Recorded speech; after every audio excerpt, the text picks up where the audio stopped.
መስዋዕት ባለበት ሁሉ መሰዊያ ግድ ነው። መሰዊያ ባለበት ሁሉ ደግሞ መስዋዕት ግድ ነው ማለት ነው። ለዚህ አሁን ክሮኖሎጂካሊ ካየነው ከታቦትና ከመሰዊያ የሚቀድመው ማን ነው የሚል ጥያቄ እንኳን በህሊናችሁ ከመጣ ድንገት ከመጣ በአገልግሎት ደረጃ የሚቀድመው መሰዊያ ነው። ለምን? መስዋዕት ከጥንትም ስለነበረ ማለት ነው።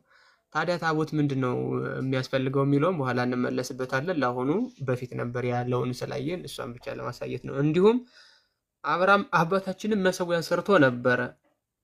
እግዚአብሔር ለአብርሃም ተገለጠለትና ይህችን ምድር ለዘርህ እሰጣለሁ።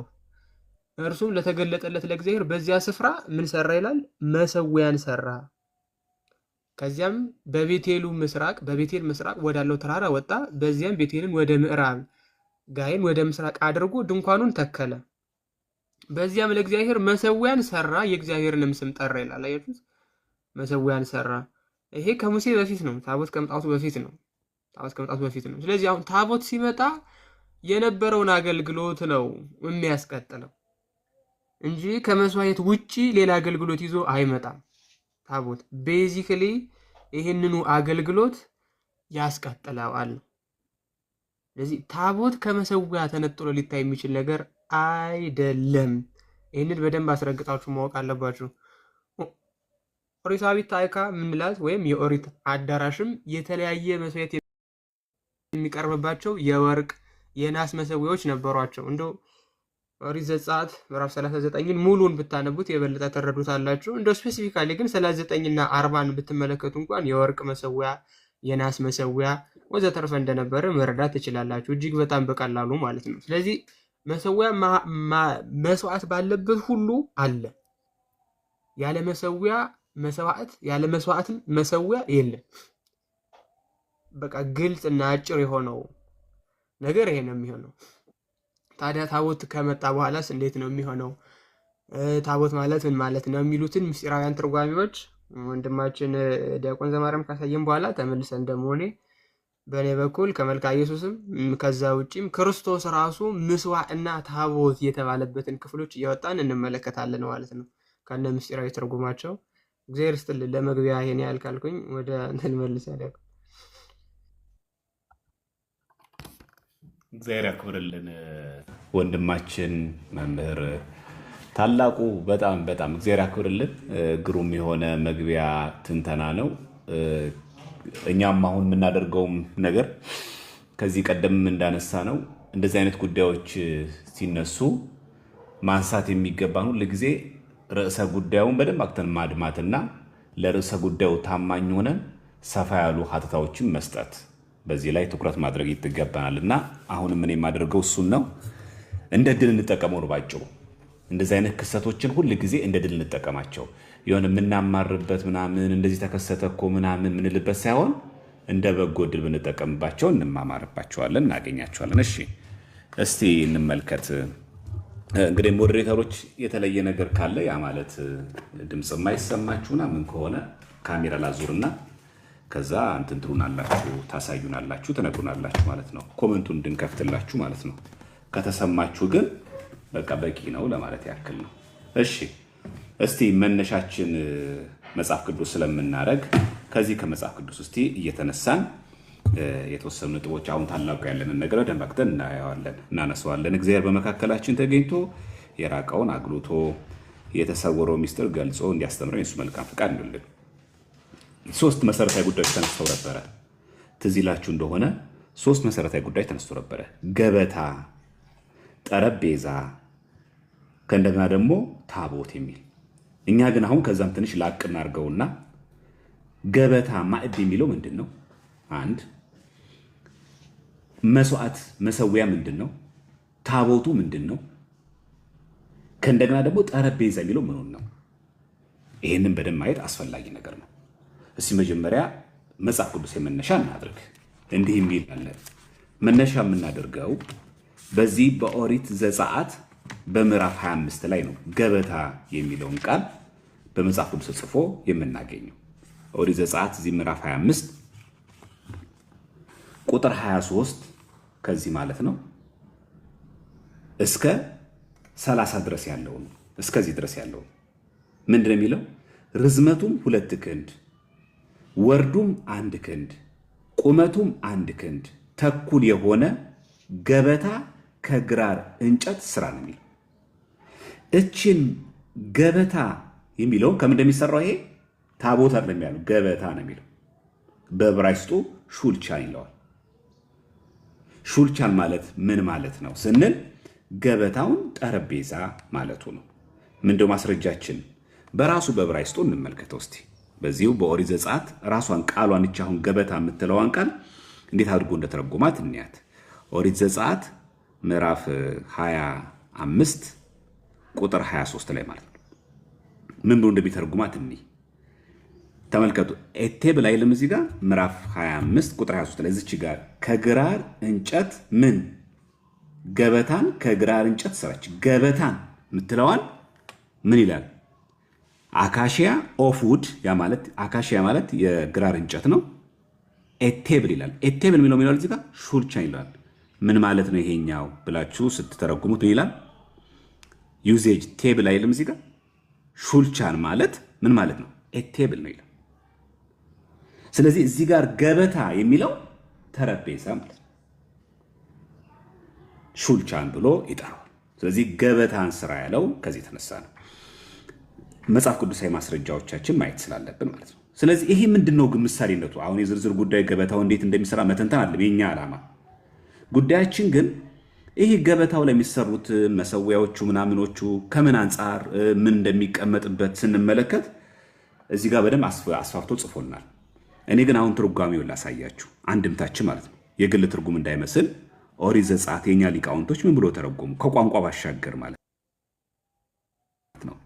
እዚህ ኦሪት ዘጸአት ይውላችሁ እዚህ ጋር አንድምታው ምዕራፍ 25 ቁጥር 23 ጀምሮ ያለውን ገጽ ንባብ አንድምታ ትርጓሜው እንመልከት። ለሁላችሁም ነው የሚጠቅመው። በተለይ በተቻላችሁ መጠን ገጿንም እየያዛችሁ ብትማሯት ቆንጆ ደስ ይለኛል። ቢቻል ማለት ነው ለምታነቡ በተለይም ማስረጃ ለምጠቅሱ ሰዎች ብታዩት በጣም ቆንጆ ነው ብዬ አስባለሁ።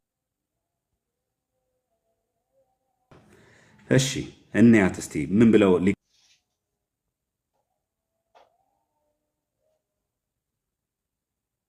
ሊቃውንቶቻችን እንደተረጎሙ ምዕራፍ 25 ቁጥር 33 ጀምሮ። እሺ እንዲህ ይላል። በተለይ ቁጥር 27 ላይ እንዲህ የሚል ቃል አለ። በጣም የሚገርማችሁ ገበታው ላይ የሚቀመጡት ጭምር ተቀምጦላችኋል። እንዲህ ይለናል ቁጥር 28 ላይ ልብ በሉ። ቁጥር 28 ላይ እንዲህ ይላል፣ ህብስቱን ዘወትር በፊቴ ጠዋት ማታ ሰዋዋል ይላል። ህብስቱ 12 ነው። ከዚህ 6ቱ ጠዋት 6ቱ ማታ ይሰዋ ነበር። ምኑ ላይ? ገበታው ላይ። እንደ ውስብስብ ያደረግንባችሁ እንዳይሆን ላቅለው ትንሽ በስኬች የሆነ ነገር በስዕል ሲቀመጥ አይ ቲንክ የሚቀል ይመስለኛል። እንደዚህ ማለት ነው። እሺ ከዚችኛዋ በጣም ቆንጆዋ እችኛው መጀመሪያ ላሳያችሁ። ተመልከቱ። እች ናት ገበታ የተባለችው። ልብ በሉ። እዚህ ጋር ምን አለ? ቅድስተ ቅዱሳኑ ታቦት ያለበት። እዚህ ጋር ከሊቀ ካህናቱ ውጪ ይሄንን ማለፍ አይቻልም። ከዛ ቀጥሎ ምን አለ? እዚህ ጋር ቅድስቱ ላይ የዕጣን መሰዊያ አለ። እዚህ ጋር ገበታ የሚለው ይሄንን ነው። ገጸ ህብስቱን የሚለው የሚያስቀምጥበት እዚህ ጋር ነው። ልብ በሉ። እዚህ ጋር አሁን መቅረዝ አለ። እዚህ ጋር የዕጣን መሰዊያ አለ። እዚህ ጋር ታቦት ማን ነው? ጠረጴዛው የሚለው ገበታ የሚለው ይሄንን ነው። ከግራር እንጨት ስራ ያለው ይሄንን። እዚህ ጋር ልክ ኩስኩስ እንደምንጠራው የሚናጻበት ነው ካህኑ።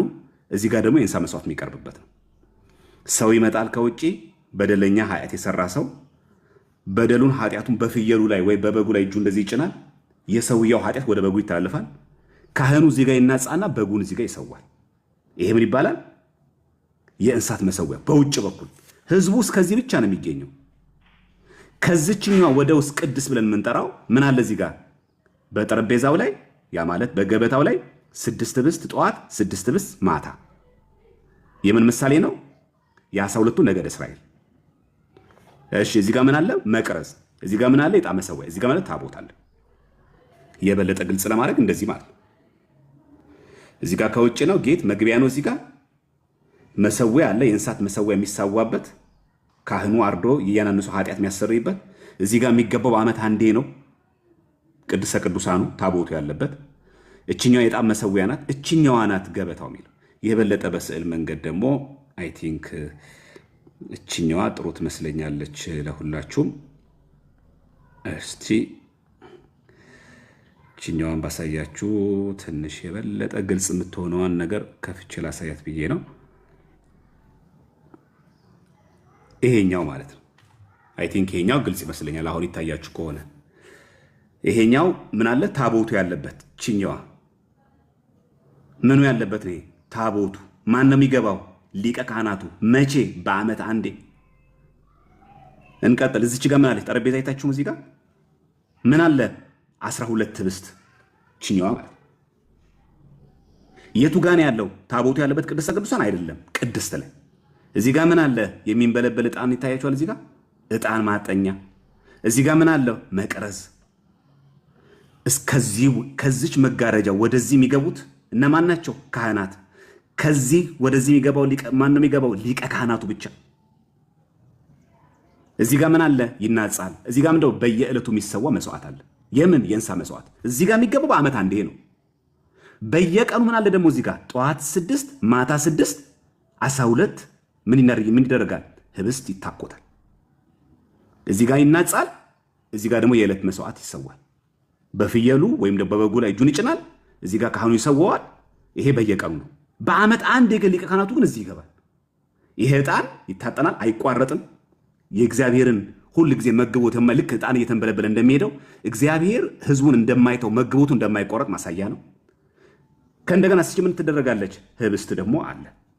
ይህን ህብስት የሚሉት እነማን ናቸው? ካህናት ብቻ፣ እዚህ ውስጥ የሚገቡት መጋረጃ ውስጥ የሚገቡት ብቻ። ስለዚህ ነው የምናወራው ባጭው። 3 ነገር እንዳትረሱ። እዚህ ጋር ታቦቱ አለ፣ ቅድስተ ቅዱሳን። እዚህ ጋር ገበታው አለ፣ ህብስቱ ያለበት። እዚህ ጋር ምን አለ? መሰዊያ አለ። በኋላ ላይ በደንብ ታላቁም ሲያብራራው መሰዊያው ምንድነው? አሁን በሐዲስ ኪዳን ይሄ ጠረጴዛው ህብስት ያለበት ምንድነው? ይሄ ታቦቱ ምንድነው? እናየዋለን። እችናት ስዕሏ እችናት። ይህንን ይዘን አሁን እንቀጥል ወደ መጽሐፉ ማለት እንዴት አድርጎ እንደሚያብራራው በሐዲስ ኪዳን ደግሞ እናድርገው። ይሄንን የግል ስዕል እንዳይመስላችሁ ሐዋርያ ቅዱስ ጳውሎስ እችኑ ጋር ገልጿታል። ምን ብሎ? ዕብራውያን መልእክቱ ላይ ምዕራፍ ስንት ላይ? 9 ላይ ቁጥር ስንት ላይ? 1 ጀምሮ የፊተኛይቱ ደግሞ የአገልግሎት ስርዓትና ይላል። ዕብራውያን ላይ ተመልከቱ፣ ምዕራፍ 9 ላይ ነው የሚለው። ፊተኛይቱም ደግሞ የአገልግሎት ስርዓትና የዚህ ዓለም የሆነው መቅደስ ነበረባት። ማን? እቺ። አሁን ስዕሉን ተመልከቱ። ይሄ ትክክል ነው አይደለም የሚለው። እሺ ምን ይላል? የመጀመሪያይቱ ድንኳን ተዘጋጅታ ነበረና በእርሷ ቅድስት በምትባለው ውስጥ፣ ቅድስት የትኛዋ ናት? እቺ። እዚች ውስጥ ምን አለ? መቅረዝ፣ ዕጣን፣ ጠረጴዛ። ይኸው የመጀመሪያይቱ ድንኳን ተዘጋጅታ ነበር ካለ በእርሷም ውስጥ ቅድስት በምትባለው ውስጥ መቅረዙና ጠረጴዛው የመስዋዕትም ህብስት ነበረበት። ጠረጴዛው ይኸው። ጠረጴዛው ብቻ ግን የለም። ምን አለው? የመስዋዕቱ ህብስትም ነበረበት። የመቼኛዋ ኪዳናችን? የፊተኛው አገልግሎት። ማን ነው የሚናገረው? ሐዋርያ ቅዱስ ጳውሎስ። ምን ላይ? ዕብራውያን መልእክት ላይ። ምን ዋጋ ነው ያለው ይሄኛው? ይሄ ምን ይባላል? ቅድስት። ይሄስ ቅድስተ ቅዱሳን ታቦት ያለበት። ለዛ ነው የመጀመሪያይቱ ድንኳን ተዘጋጅታ ነበረ፣ በእርሷም ቅድስት በምትባለው ውስጥ ዝች ውስጥ ምን አለ? በእርሷም መቅረዙና ይኸው መቅረዙ፣ ከእንደገናስ ጠረጴዛው የመስዋዕቱም ህብስት ነበረበት። ወደ ውስጥስ ወደዚህ ምን አለ? ቅድስተ ቅዱሳን ውስጥ እንሂድ። ነበረበት ይልና ከሁለተኛው መጋረጃ ወዲያ፣ ያ ማለት ይሄኛው አንደኛው መጋረጃ ነው። ይሄን አልፎ ቅድስትን አገኘን። ይሄን ሁለተኛውን ደግሞ ተሻገር ወደዚህ ደግሞ ስንገባ ምን እናገኛለን? ወዲያ ቅድስተ ቅዱሳን የምትባለው ድንኳን ነበረች። ምን አለ በዛ ውስጥ? በዚያም ውስጥ የወርቅ ማዕጠንት ነበረ፣ ሁለንተናዋን በወርቅ የተለበጠ የኪዳን ታቦት በእርሷ ውስጥ መና ያለበት የወርቅ መሶብና የበቀለች የአሮን በትር የኪዳኑን ጽላት ነበሩ። ምን ውስጥ? ቅድስተ ቅዱሳን ውስጥ። አሁን ይሄ ስዕል አይታችኋል እንዴት ቁጭ እንዳደረገ። አሁን ይሄ ህዝቡ የሚገባው እስከየት ነው? እስከዚህ ድረስ ነው። ከዚህ በኋላ ይሄንን መጋረጃ አልፎ ቅዱስ ውስጥ መግባትም ሆነ ይሄንን አልፎ ቅድስተ ቅዱሳን ውስጥ መግባት ፈጽሞ አልተፈቀደም። ጥያቄው አሁን እዚህ ጋር ነው ያለው። ይሄንን ኦሪት ዘጸአት ምዕራፍ 25 ቁጥር 23 ላይ ከምን ስራ አለው? ርዝመቱ 2 ክንድ ወርዱ ክንድ ቁመቱም 1 ክንድ ተኩል የሆነ ገበታ ከግራር እንጨት ስራ። ምንድነው የዚህ ሚስጥር? ህብስቱ እኛ እንናገርም የኛ መተርጉማን ይናገሩ። ምን ላይ? አንድምታ ላይ ይኸው ምን ማለት ነው? ይሄው እናያቸው። ስድስቱ ምንድናቸው? አሁን ስድስቱ ምንድናቸው የሚለውን 12ቱ ምንድናቸው ህብስቱ ላይ ያሉት የሚሉት እንመልከታቸው። ከዚህም ተመልከቱ። ህብስቱ ዘወትር በፊቴ ጠዋት ማታ ሰዋው አለ። የቅድም ያየነው ህብስቱ 12 ነው በብዛት። ከዚህ ስድስቱ ጠዋት ስድስቱ ደግሞ ማታ ይሰዋ ነበር። ይሄው ምሳሌ ነው። ማዕድ የኢየሩሳሌም 12 ህብስቱ የ12ቱ ነገደ እስራኤል። ከዚህ ስድስቱ ጠዋት ማታ ይቀርብ እንደነበረ 12ቱ ነገደ እስራኤል፣ ስድስቱ በጌባል ስድስቱ በገሪዛን ቀርበዋልና። አሁንም ይተረጉማል። ማዕድ የተባለ አሁን የጠረጴዛውን ነው ማለት ማዕድ የሚለው እሱን ነው። ማዕድ የደብተራ ኦሪት 12ቱ ህብስት የ12ቱ ቃላተ ኦሪት 12 ያላቸው ምንድነው? ትእዛዛትን ህግና ርትዕትና ሃይማኖት። አሁን ወደ አዲስ እንምጣ። ምን ብሎ እንደሚተረጉም ተመልከቱ። አንድም ማዕድ የህገ ኦሪት፣ ህብስት የህገ ወንጌል። ለምን? በዚያ ላይ መሰዋቱ ይህ አይደለም ቅድም ያየነው ይሄኛው ማለት ማዕዱ የምን የኦሪት፣ ህብስቱ የወንጌል። ህብስቱ ያሉ ምን ላይ ነው? ጠረጴዛው ላይ። ለምን እንደዚህ ሆነ? ይሄው ሲናገር እዚህ ጋር ተመልከቱ። ለምን ሆነ እንደዚህ? በዚያ ላይ መሰዋቱ ህገ ወንጌል በህገ ኦሪት ላይ የመሰራቷ ምሳሌ ነው። ከዚሁ ስድስቱ ጠዋት ስድስቱ ደግሞ ማታ መሰዋቱ ስድስቱ ቃላተ ወንጌል ጠዋትና ማታ የመነገራቸው ምሳሌ ነው። እዚህ ላይ ከእንደገና ህብስቱ ብቻ የለም። ምን አለ? እዚህ ጌታችኋል ጽዋ ምናምን። ይሄው ምሳሌ ያለው ለምን እንደዚህ ያደረገ እግዚአብሔር አምላክ? የዚህ መርገፉ ምንድን ነው? የዚህ ምሳሌው ምንድን ነው? እናየዋለን ማለት ነው። ቅድስተ ቅዱሳን አለ ታቦቱ ያለበት እንዳትረሱ። እዚህ ጋር ማን የነገረን? ሐዋርያ ቅዱስ ጳውሎስ ምን ብሎ የፊተኛይቷ ድንኳን ቅድስት ላይ የነበሩትን ነዋያት በዝርዝር ነግሮን ሐዋርያ ቅዱስ ጳውሎስ ምን መልእክት ላይ? የዕብራውያን መልእክቱ ምዕራፍ 9 ላይ አስቀምጦልን እናገኛለን። በምዕራፍ 9 ላይ ከዛ ቀጥሎ ምን አለ? ምን ብሎ ጠራው? ማዕዱን መቅረዙና ጠረጴዛው የመስዋዕቱ ህብስት ነበረ። ይሄን አየን ማለት ነው። አሁን በኋላ ላይ በደንብ አድርጌ እመለስበታለሁ። ይሄንን በደንብ በጥልቀት ሳልገባበት ማለት ነው። ምን ማለት ግን እንደሆነ ግን እያንዳንዱን እስቲ አሁን ያየነውን ደግሞ በመዝገበ ቃላት እስቲ ፍቺ ደግሞ እንየው። የግል መስሎ እንዳይታይ እስቲ የተወሰኑትን ደግሞ በመዝገበ ቃል እንይ። የአለቃ ወልደ ክፍሌ መዝገበ ቃል ላይ ያሳያችሁና ወደ ታላቁ ሄዳለሁ። ከዛ በዝርዝር ደግሞ ትንሽ እንመለስበታለን። እሺ አሁን ያሳየኋችሁ ስዕል ምንድነው? ስንናገር ስለምን እያወራ እንዳለ እንዲገባችሁ ነው። እሺ ስዕሉ ሲሳልና ሲቀመጥ በጣም ቆንጆ ስለሆነ አሁን የበለጠ ስናወራ ስለምን እያወራን እንዳለ ስለሚገባን ግራ እንዳንጋባም ያግዘናል። እሺ መጀመሪያ መሰዊያ መስዋዕት የሚለውን እንመልከት። መሰዊያ መስዋዕት የሚለውን እንመልከት። ኪዳነ ወልድ ክፍሌ መዝገበ ቃል ይሄንን ቃል ምን ብለው ነው የሚነገሩት? ምስዋ ይሉታል። መሰዊያ ማለት ነው። ምስዋ ይሉታል። መሰዊያው ላይ ምን ነበረ? የእንስሳት የፍየል ይሰዋበት ነበር። ቅድም ያሳየነው በውጭ ያለው ማለት ነው። ይሄኛው ይሄ ምን ይባላል? መሰዊያ። ይሄ ምን ይባላል? ብሉይ ኪዳን ገበታ። ሐዋርያው ቅዱስ ጳውሎስ በሐዲስ ኪዳን ምን ብሎ ጠራው? ዕብራውያን 9:2 ላይ ጠረጴዛ። ይሄ ምን ይባላል? ታቦት። ታቦት ይሄው የቃል ኪዳኑ ታቦት። የዕጣን መሰዊያ እዚህ ጋር አለ። የዕጣን ይሄ የእንስሳት መሰዊያ። ይሄም መሰዊያ ነው። ይሄም መሰዊያ ነው። ይሄ ዕጣን ነው። ይሄ የእንስሳት መሰዊያ። ይሄ የሚናጻበት ነው። አሁን ኩስኩስ የምንጠራው ካህናት እኔ ከበደላችሁ ንጹህ ነኝ ብሎ የሚናጻበት። ይሄኛው ጠረጴዛ ወይ ደግሞ ገበታ ሰደቃ ብሎ የሚጠራው እነዚህን መሰዊያ ሲል ምን ማለት ነው? ይሄንን ገበታ ብሎ ሲጠራው ብሉይ ኪዳን ላይ ምን ማለት ነው?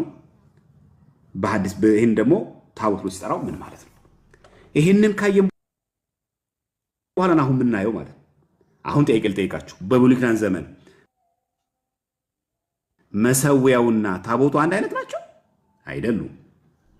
እርግጥ ነው በዓመት አንዴ ሊቀ ካህናቱ ይዞ ይገባል። ምን በግ፣ ነውር የሌለበት በግ ይዞ ይገባል። የትኛውን? እችን አልፎ መጋረጃዋን አልፎ በዓመት አንዴ ቅድስተ ቅዱሳን ውስጥ ይገባል በታቦት ላይ። ይሄ ግን በየጊዜው ምን የሚደረግ ነው? የእንስሳት መስዋዕት የሚሰዋበት ነው። ይሄ መሰዊያ ነው። ይሄ ራሱ ችሎ ጠረጴዛን ህብስትን ያለበት ይሄ የእንስሳት ነው። ይሄ የዕጣን ነው። ይሄ ደግሞ በዓመት አንዴ የሚገባው። አሁን የምንሰዋው መስዋዕት አለ፣ የእንስሳ መስዋዕት አለ። ከደጁ ውጭ ቁጭ ብለን እንደዚህ እያጤስን እሳት አቀጣጥለን የሚታረድ የፍየል የበግ መስዋዕት አለ? የለንም። እሺ እዚህ ጋር አሁን ቅድስት ላይ 6 ህብስት እየተቀመጠ በጠረጴዛ ላይ የምንሰዋው መስዋዕት አለ? የለንም። በምን ተተክቶ ነው? እሺ ወደዚህ ምንምጣ። በዓመት አንዴ ነው በግ ይዘን የእንስሳት የፍሪዳ ነውር የሌለበት በግ ካህናት ገብቶ እዚህ ጋር በዓመት አንዴ ነው የሚሰዋው? እዚህ ጋር አይደለም። ብሉይ ኪዳን ላይ ግን ምን ነበረ? ይሄ ነበር። ይሄን አስቀመጠ። ይሄን ታሪክ ከተቀመጠ ምን ሆኖ ታዲያ ልዩነቱ? መስመሰብ ትምህርቱ የከሆነ ትርጓሜ የከሆነ ልዩነት ታዲያ ያመጣው ምኑ ጋር ነው ከተባለ እስቲ መጀመሪያ ከውጭ ካለችው አንጀምር። ምን ከምትለዋ? መሰዊያ ከምትለዋ አንጀምርና መሰዊያ ምን ተብላ እንደምትፈታ እያንዳንዷን ትርጓሜ እንመልከት። እግዚአብሔር በመካከላችን ተገኝቶ እንዲያስተምር መልካም ፈቃድ ይሁንልን። እሺ ልጀምር። ማስታወሻ ያዙ። ገጹን ነግራችኋለሁ። ይሄ መዝገበ ቃሉ ያለበት፣ ከዛ እናንተ ከስር ማስታወሻችሁ መያዝ ትችላላችሁ። የመጀመሪያው መሰዊያን ወይም ደግሞ ምስዋ ብሎ የሚጠራው ምኑን እንደሆነ እንየው። ገጽ 664 ላይ ይሄን ይፈቱታል። ተመልከቱ። እዚህ ጋር ምስዋ ይላል፣ ይታያችኋል። እዚህ ጋር ምስዋ ናት። ገጽ ስንት ነው?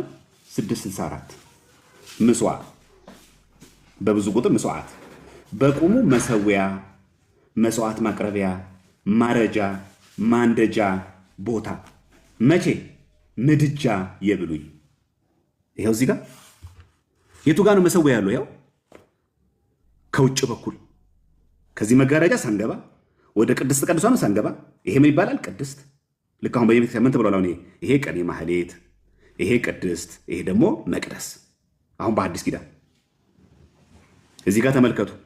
ይሄ ምን ይባላል? መሰዊያ። አይችሁ፣ ምስዋ ቃሉ ይኸውና እዚህ ጋር ምስዋ። ምን አሉት? በቁሙ መሰዊያ። ከዛስ መስዋዕት ማቅረቢያ። ምን? ማረጃ። ምን ነው የሚታረድበት? እንስሳት። ማንደጃ፣ እንስሳቱ ይቃጠላል። ምድጃ የብሉይ። ከዛ ቅድም ወንድማችን ታላቁ እንዳሳየን ኖህም መሰዊያ ሰራ አይደለ? እንደዛ እንደማለት ነው። መሰዊያ ካለ መስዋዕት አለ፣ መስዋዕት ካለ መሰዊያ አለ። ግን በሐዲስ ኪዳን መሰዊያ ማለት ግን ይሄ ብቻ ነው? ወደ ክርስቲያን ስናመጣውስ ተመልከቱ። እዚህ ጋር ጭረት ያደረግና ምስዋ የሚለው መንበረ ታቦት ስሙ፣ መንበረ ታቦት። ከዛ ጽሌ፣ ጽላት ቢሐዲስ። በብሉይ ኪዳን ምን ነበረ? ማንደጃ፣ ምን የእንስሳት ማረጃ፣ ማቅረቢያ መስዋዕት። በሐዲስ ኪዳንስ መንበረ ታቦቱ ምን ለዋለን? ምስዋ። ልክ ሐዋርያ ቅዱስ ጳውሎስ ዕብራውያን 13:10 ላይ ብነ ምስዋር ላይ ነው መሰዊያ ያለ እንዳለ። ጽሌ አይልም እዚህ ጋር? ጽላት የሐዲስ ምኑ መሰው። በነገራችን ላይ በቤተክርስቲያናችን ላይ በታቦቱ ላይ ምን ይቀመጣል? ታቦት ከሌለ ቢሰበር ታቦት ወይ ደግሞ ታቦት በተለያየ ምክንያት ቢሰረቅ በታቦቱ ፋንታ በመንበሩ ላይ ምን ይቀመጣል? ወንጌለ ዮሐንስ እዚህ ጋር አስቀምጠውታል እሳቸው። ያንብሩ ዲበ ምጽዋዕ ይላል። በመሰዊያው ላይ አስቀምጡ ምን? ወንጌለ ዮሐንስ። የዮሐንስ ወንጌል ወይ ደግሞ ይሄ መጽሐፍ ቅዱስ ይቀመጥና መጽሐፍ ቅዱሱ እንደ ታቦት እንደ መሰዊያ ሆኖ ያገለግላል። ይሄ ምን የሚለው ፍቺ ነው? ምጽዋዕ። ስለዚህ ምጽዋዕ ማለት መሰዊያ ማለት ነው። የብሉዩ ምን ማለት ነው? ማረጃ፣ ማቅረቢያ፣ ማንደጃ ማለት ነው። በሐዲስ ኪዳንስ መንበረ ታቦቱ አይሽ ድርብ ሰረዛ ለዚህ ጋር ጽሌ አንድ ጽላት ብዙ ቁጥር። ጽላትና ጽሌ ምንድን ነው? ታቦት አለ በሐዲስ ኪዳን። ጽላት ወጣ፣ ታቦት ወጣ። ጽላት የሚያከብር ካህን እንደምንለው ማለት እንደዚህ ጋር መጣ መስዋዕት። አሁን መስዋዕት ገደል ነው በምን? በብሉይ በሐዲስ ብለን። አሁን ደግሞ ከዚህ ቀጥሎ ደግሞ እንደምናነሳው ደግሞ ማዕድ ማለትስ ምን ማለት ነው? ማዕድ ምክንያቱም ቅድም አንስተናል ገበታ ማዕድ ብሎ ይጠራውላና ይሄ ገበታ ማዕድስ ደግሞ ምን ተብሎ ነው የሚፈታው? ሌላ ፍቺ ኖረው ይሆን ብሎ የሚጠይቀን ስላለ እሷን ደግሞ እናያት። ይሄም ምጽዋዕ ነው። ማዕድ ቅድም ያየ ነው ጠረጴዛ ብሎ ሐዋርያው ቅዱስ ጳውሎስ ዕብራውያን 9:2 ላይ ጠቀሰውን። ይሄኛው ደግሞ መዝገበ ቃላችን ደግሞ እንደሚል ደግሞ አንዴ 5 ስንት ነው? ገጽ 575 ላይ እናገኘዋለን። 575 ላይ መዝገበ ቃል ላይ 575 ይኸው መ ላይ 575 ላይ ይላል። ይኸው ማዕድ ይልና ምን ይላል? በቁሙ ማዕድ፣ ገበታ፣ ሰደቃ፣ አውራጅ፣ የምግብ ማቅረቢያ፣ መብያ፣ መጠጫ አንዱ ፍቺ እሱ ስለሆነ ከዛስ ሁለተኛውስ ማዕድ ሲል ምጽዋዕ መንበር፣ መሰዊያ መንበሩ ምን ይባላል? ማዕድ። አያችሁ ቅድም የጠቀስነው ማዕድ ስራልኝ ገበታ ስራልኝ ብሎት የለ እግዚአብሔር አምላክ በኦሪት ዘጸአት ምዕራፍ 25 ላይ ቅድም ያነበብነው ቁጥር 23 ላይ ማለት ነው። አያችሁ ማስረጃችንን በደንብ ማየት ያስፈልጋል። ስንት ነው? ዘጸአት 25 ቁጥር ስንት ላይ? 23 ላይ ርዝመቱ 2 ክንድ ወርዱም 1 ክንድ ቁመቱም 1 ክንድ ተኩል የሆነ ገበታ ከግራር እንጨት ስራ። ይሄንን ገበታ የሚለውን ግዙ ምን ይለዋል? ማዕድ። ስለዚህ ይሄንን ማዕድ ምን ይለዋል? ምጽዋዕ፣ መሰዊያ መንበሩ። ከእንደገና የእግዚአብሔር ማዕድ ይላል እዚህ ጋር ዕጣንና ቁርባን ማቅረቢያ። ቅዱስ ያዕቆብ ዘስሩግ ማዕደ ክህነት ይላል። እችን ከቅዳሴ ላይ ባሳይ ትንሽ አይ ቲንክ ጥሩ ይመስለኛል። ከቅዳሴ መጽሐፍ ላይ ያዕቆብ ዘስሩግ ብሎ ይናገራል። እችን ማዕደ ክህነት ይላታል። እችን ማዕደ ክህነት ዘስሩግ ቅድሜሁ ይላል። ቅድሜከ ምን ማለት ነው በአማርኛ? ማዕደ ክህነት ብሎ ሲናገር በእኔ በአገልጋይ ፊት በተዘጋጀ በዚህ በክህነት ማዕድ ላይ። ስለዚህ የክህነት ማዕድ ምን ተባለ? ማዕድ። ከዛ ያው አንዱ ማዕድ ማለት ደግሞ እንደምታውቁት ምሳ፣ ድግስ፣ መብል፣ መጠጥ፣ እንጀራ፣ ወጥ የሚቀርብበት ምን ይባላል? እሱ ማዕድ። አችሁ ማዕድ የሚለው እንዴት ፍቺው ስንት እንደሆነ። ስለዚህ ያዕቆብ ዘስሩግ በቅዳሴው ምን ብሏል? ማዕደ ክህነት ብሏል። ማዕደ ክህነት ምን ማለት ነው? የሚበላ የሥጋ ምግብ ማለት ነው? አይደለም። እስቲ ላቅርብላችሁ የያዕቆብ ዘስሩግን አንዴ ጠብቁኝ። ቆይ የያዕቆብ ዘስሩግን ባሳይት ነው።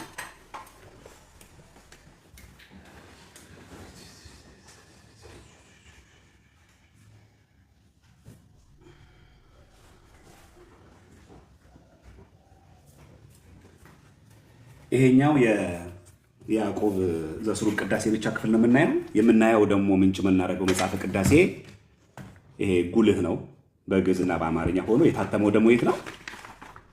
አሳታሚ ትንሣኤ ማተሚያ ድርጅት ነው። የመጽሐፈ ቅዳሴ ጉልህ በግዕዝና በአማርኛ ከነ ምልክቱ ነው።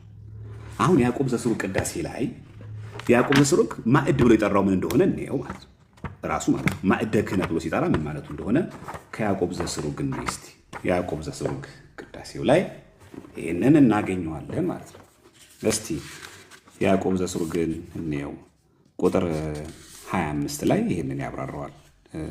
53 ላይ ይቅርታ፣ ቁጥር 53 ላይ ይህን ያብራረዋል። ተመልከቱ እዚህ ጋር በእኔ በባህሪያ ፊት፣ ይኸው ቁጥር 53 ላይ ቅዳሴ ያዕቆብ ዘስሩግ በእኔ በባህሪያ ፊት በተዘጋጀ በዚህ በክህነት ማዕድ በግዕዙ ይላል ማዕደ ክህነት። ማዕደ ምንድን ነው? አሁን የክህነት ማዕድ ያለው ምኑን ነው? ስጋው ደሙን አይደል? ከዛ እማሬ የመስቀል ምልክት ያደርጋል። በእኔ በባሪያ ፊት በተዘጋጀ በዚህ በክህነት ማዕድ ይላል በግዕዙ ማዕደ ክህነት። ስለዚህ ማዕድ ብለን ስንጠራ ምን እያወራን ነው በደንብ ማወቅ አለብን። ስለዚህ በብዙ ቁጥር ማዕዳት ይባላል፣ በነጠላ ቁጥር ደግሞ ምን ተብሎ ይባላል? ማዕድ። ስለዚህ በዚህ በክህነት ማዕድ ላይ ይብሎ ይነግረናል። ስለዚህ አሁን ይህንን እየጠቀሰው ለምንድን ነው? ይሄኛው የኪዳነ ወልድ ክፍሌ መዝገበ ቃል ስንጠቅሰው አይ የኪዳነ ወልድ ክፍሌ ማስረጃ አይሆኑም ብሎ እንዳይናገር አንዳንድ ሰው ይሄኛው ምስዋዕ የሚለው መንበር አይጁ ምስዋዕ መንበር መሰዊያ መንበሩ ማዕድ ይባላል። የምን ማዕድ ነው የሚቀርበው? ማዕደ ክህነት። የክህነት ማዕዱ ምንድን ነው? ስጋው ደግሞ ምን የሚቀርብበት? ዕጣንና ቁርባን ማቅረቢያ 5 ቆቀር ዕጣን ይደረጋል በቅዳሴ ጊዜ። ከእንደገና ቁርባን ምኑ ላይ? መንበረ ምስዋዑ ምን ይባላል? እሱ ማዕድ እንለዋለን። አሁን ስንታየን ማለት ነው? መሰዊያ የሚለውን አየን፣ ማዕድ የሚለውን አየን። አሁን ሶስተኛው ደግሞ ጠረጴዛ የሚለውን ደግሞ እናየዋለን ማለት ነው። ቃሉ ከዚህ በኋላ ወንድማችን ታላቁ ቃሎቹን በደንብ አድርጎ አብራርቶልን በሐዲስ ኪዳን ያለውን ደግሞ መርገፍ እናይበታለን ማለት ነው። እሺ ጠረጴዛ የሚለውስ ምን ብሎ ይፈታል የሚለውን ደግሞ እናያለን ማለት ነው በዝርዝር። እሺ ይህንን ደግሞ ገጽ 511 ላይ እናገኘዋለን። በኪዳነ ወልድ ክፍሌ መዝገበ ቃል ላይ 511 ላይ እናገኘዋለን። እንዲህ ይላል፣ ይታያቸዋል እዚህ ጋር ጠረጴዛ በብዙ ቁጥር ጠረጴዛት፣ በጽር ያ ማለት በግሪክ ቋንቋ ደግሞ ጠረጴዛ ይለዋል። ከዛስ ምን ይለዋል? ሰደቃ ገበታ። አያችሁ 4 እግር ያለው ማናቸው ይጠራዋል። ምን ማለት ነው? በአዲስ ኪዳን ምስዋዕ መንበረ ታቦት ከነከርኑ ከነጎበኑ መቅደስ ቅድስተ ቅዱሳን በሙሉ ምን ይባላል? ጠረጴዛ። ይሄ ነው በቃ። ሌላ ነገር አይደለም ያለው ማለት ነው። ምን ብሎ ተናገረ? ምስዋዕ መንበረ ታቦት እንዳለ ምኑ ይባላል? ጠረጴዛ። ይሄ እኮ መዝገበ ቃል ነው እኮ። ምንም ሌላም ስውር ነገርም እንደው ጥሩ በጣም ጥልቅ አንባቢ ነው መሆኑ አይጠይቅም። ስለዚህ መሰዊያ የሚለውን ታቦት የሚለውን መሰዊያ ብሎ ይጠራዋል ማለት ነው። እሺ ጠረጴዛ የሚለውን ትንሽ በተን እናርጋት። ጠረጴዛ የምትለውን እናያት። ለምን? ጠረጴዛ በሐዲስ ኪዳን በጣም ብዙ ፍቺ ስላለው ማለት ነው። አንደኛ ግን ይሄንን ቀጥዬ ባቀርቦ ይሻላል እንዳይበዛባችሁ። እስቲ ታላቁ ደግሞ እስቲ የዘነጋው ነገር ካለ እዚህ ጋር ይጨምርና እንቀጣለን። እሺ ዜራ አክብርልኝ፣ ስላረዘምኩ ይቅርታ ታላቁ። ኧረ እንደውም ብትቀጥልበት ነው የሚሻለው። ወደ አዲስ ኪዳኑ ስንመጣ እነዚህ የቃላቱ ጥሬ ትርጉም ስለሚያስፈልገን ይህንን አብራርተን ጨርሰን ወደ አዲስ ኪዳኑ መምጣት የተሻለ ይመስለኛል። እንደው ምናልባት እንትን የሚል ከሆነ ማለት ነው። ከዛ አሁን እነዚህን ሁሉ ነገር የምናያቸው አዲስ ኪዳኑ ላይ ስንመጣስ በምን አይነት መልኩ ነው የሚታየው የሚለውን እንድንረዳ አይደለም። ስለዛ ያልጨረስካቸው የቃላት ትርጉሞች ካሉ ይለቁና ወደ አዲስ ኪዳኑ እንመጣለን። እንደዛ ይሻላል ይመስለኛል። እሺ ይቅርታ እንግዲህ በጣም ስላሰፋውባችሁ ማለት ነው። እንትኑን እንዲታይ ስለፈለግኩ ነው። እሺ ዝርዝር ጉዳዩን አሁን የምናየውን ነገር የቃላት ጨዋታም እንዳይሆንብን በደንብ አድርጎ ማወቅ ስለሚስፈልግ እንደዛ ላሳይ ብዬ ነው። ከዛ ወደ አዲስ ኪዳን ላይ እንመጣበታለን። እሺ እችን ቶሎ ቶሎ እንጨርሳትና ማለት ነው። እሺ ስለዚህ ይሄንን ገበታ ብሎ የጠራው ትርጓሜ አንድምታችን ብሎ ይጠራዋል ማለት ነው። ባጭሩ የስድስቱ ቃላተ ወንጌል ምሳሌ ነው ብሎ ደግሞ ይነግረናል ማለት ነው። እሺ እዚህ ጋር የሚቀመጡ ውስጥ 4 ነገሮች ምንድን ናቸው? አንድ ካይቹ ህብስቱ አለ እዚህ ጋር 6 ምንድን ናቸው? የስድስቱ ቃላተ ወንጌል ጠዋት 6 ማታ 6 ነው የሚሰዋው። በሐዲስ ላይ ምን መረገፍ ነው? 6ቱ ቃላተ ወንጌል ሳይነገሩ 6ቱ ቃላተ ወንጌል ሳይሰበኩ በእነሱ ሳንጸና መስዋዕት የለምና። ስንት እዚህ ጋር ያሉ መጠጫዎች ይታያቸዋል? 4። የምን የአራቱ ወንጌላውያን ምሳሌ ነው። ማን ይሄ ነገረን? ትርጓሜ አንድምታችን አለ። የትርጓሜ አንድምታችን ላይ አዎ ይሄው 6ቱ ማታ 6ቱ ጠዋት ይሰዋ ነበር ይልና 6ቱ ቃላተ ወንጌልም ማታ ጠዋት ማታ የመነገራቸው ምሳሌ ነው ይልና 4ቱ ነዋያት የአራቱ ወንጌላውያን ምሳሌ ነው። የትኞቹ 4ቱ? እነዚህ 1 2 3 4። አሁን የምን ምሳሌ ነው ይሄ? በሐዲስ ኪዳን ህብስቱ አለ፣ ጽዋ አለ፣ ጻሕሉ አለ። ይሄ ሁሉ የሚያሳየው ለሐዲስ ኪዳን መርገፍ ነው። በኋላ ታላቁ ወንድም ያብራራልናል። በኋላ ሲናገር ታላቁ ከየት አምጥቶ ነው የሚለው ነገር እንዳናየው ነው። በደንብ አሁን በስዕል ማሳያችሁ። ይሄ ገበታው ነው። 6 ጠዋት 6 ማታ ይሰዋበት ነበር። እችና ትኩረታችን አሁን 3 ነገር ላይ የምናተኩረው ስለ መቅረዝ አለም ጥያቄው፣ ስለ ዕጣን መስዋዕት አለም ጥያቄው ስለሚናጻበት አይደለም። ጥያቄ ያለችው እቺ መሰዊያ የምትለው እችኛዋ የጌታ ማዕድ ወይ ደግሞ አሁን በብሉይ ኪዳን ዘመን ገበታ፣ ሐዋርያው ቅዱስ ጳውሎስ ደግሞ ጠረጴዛ ብሎ የጠራትና ይሄንን ታቦት በሐዲስ ኪዳን ምን መርገፍ እንዳለው ህዝቡ ቤቱ ጋር ያለው እዚህ ጋር የእንስሳት መስዋዕት የሚቀርብበት የእንስሳቱ ስጋ የሚቃጠልበት፣ ይሄኛው ደግሞ ምንድነው ህብስቱ 6 ጠዋት 6 ማታ ይሰዋ የነበረበት ማዕድ፣ የማይቋረጥ የዕጣን ጢስ አለ እዚህ ጋር፣ የማይቋረጥ የመቅረዝ መብራት አለ እዚህ፣ ቅድስተ ቅዱሳን ደግሞ ታቦቱ አለ። በዚህ መሰረት የሐዲስ ኪዳን መርገፉን ስዕል መሳል እንችላለን። እሺ እንቀጥል። አሁን ይህን ምሳሌ ካየን በኋላ ማዕድን ማየን በብዙ ቁጥር ምን እንደሆነ ያዕቆብ ዘስሩግም ማዕደ ክህነት እንዴት እንደሆነ ጠራ አየን ማለት ነው። እሺ ከዚህ በኋላ ምንድነው የምናየው? በመቅደስ ውስጥ ያለ ቦታው የት ነበረ? እስቲ በጥቅስ እያስደገፍኩላችሁ ልይላችሁ። ይሄን አሁን የበለጠ ግልጽ እንዲሆንልን ማለት ነው። በመጽሐፍ ቅዱስ ላይ ይሄኛው ገበታው የቱ ጋር ነበረ? ቅድስተ ቅዱሳን ውስጥ ነበር? አይደለም። የት ነበረ? ቅድስት ውስጥ። እቺ መጋረጃ አለች እንዳትረሷት።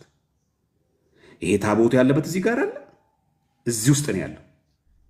እዚህ የመጀመሪያው ገበታው የነበረው የት ነው? በቅድስተ ቅዱሳን ውስጥ ሳይሆን ከመጋረጃው ውጭ። ከመጋረጃው ውጭ ምን ማለት ነው? ይሄው ቅድስተ ቅዱሳኑ፣ ይሄው ታቦቱ፣ ከዚህ ታቦት ውጭ በዚህ በኩል ይሄው እዚህ ውስጥ። ይሄ መጋረጃ እዚህ ጋር አለ፣ ከዚህ ውጭ። እችን እስቲ መጽሐፍ ቅዱሳዊ እናርጋት። ስዕሏ አሁን የተቀመጠችው ዲያግራም መጽሐፍ ቅዱሳዊ ናት አይደለም የምትለው ለማወቅ በምን እናውቃለን? ይሄው ኦሪት ዘጸአት ላይ ምዕራፍ 26 ላይ እናገኘዋለን። ኦሪት ዘጸአት ምዕራፍ 26 እንደሚታያችሁ ቁጥር 34 እስከ 35 ተመልከቱ። እንዲህ ይላል፣ በቅድስተ ቅዱሳኑም ውስጥ ይላል የስሬት መክደኛ በምስክሩ ታቦት ላይ አድርግ።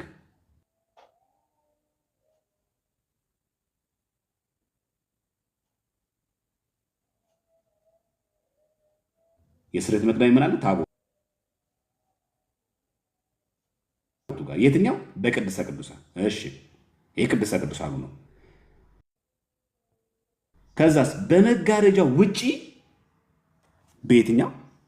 በዚህ በመጋረጃው ውጪ፣ ከዚህ መጋረጃው ውጪ በዚህ በኩል ምን አለ? ገበታውንም እቺ ገበታ ቤት በኩል ይሄ በደቡብ ከሆነ ይሄ ምንድን ነው? ሰሜን። ገበታውንም በሰሜን ወገን አድርገው። ያው እዚህ ቦታው የት ነው ያለው? ዕጣኑ ፊት ለፊት ከታቦቱ መጋረጃ ውጪ ነው ፊት ለፊት፣ መቅረዙ በደቡብ በኩል፣ በዚህ በሰሜን በኩል ደግሞ እዚህ ጋር ደግሞ ምን አለ? ገበታው። ስለዚህ የገበታው መቀመጫ ቦታ ቅድስ የምትባል ስፍራ ሆኖ በየት በኩል? በስተሰሜን አቅጣጫ። ከአቅጣጫው ደግሞ ትንሽ አሁን አንድ ደግሞ እንጨምር። አሁን የኛው አቅጣጫውን በደንብ አክተን ኦሪት ዘጸአት ላይ ምዕራፍ 40 ደግሞ እንጨምር።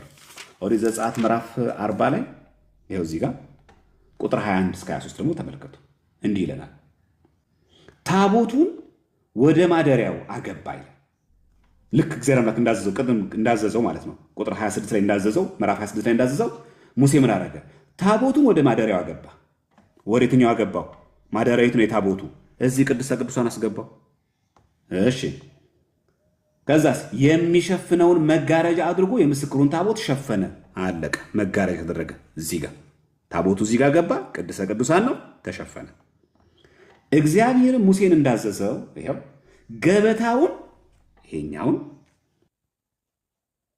ምን አደረገው? በመገናኛው ድንኳን ውስጥ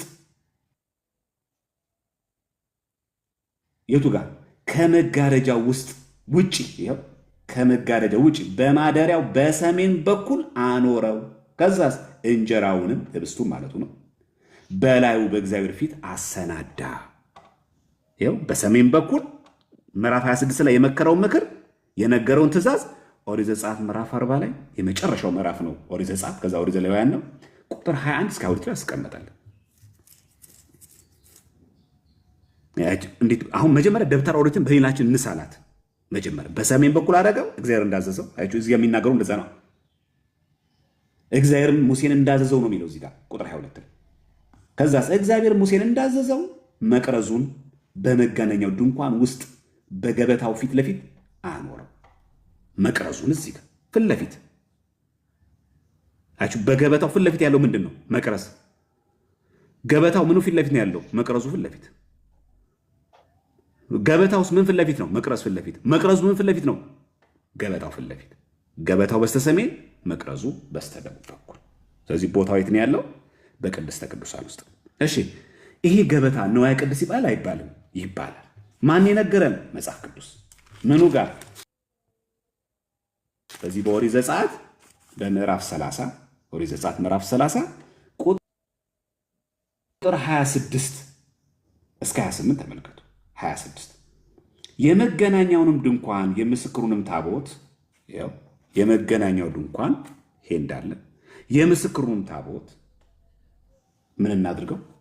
በደንብ ስሙ። ንዋየ ቅድሳት ይባላል አይባልም የሚለውን አሁን እያየን ያለ ነው። የመገናኛው ድንኳን የምስክሩን ታቦት 26 እስከ 28 ነው የምናየው።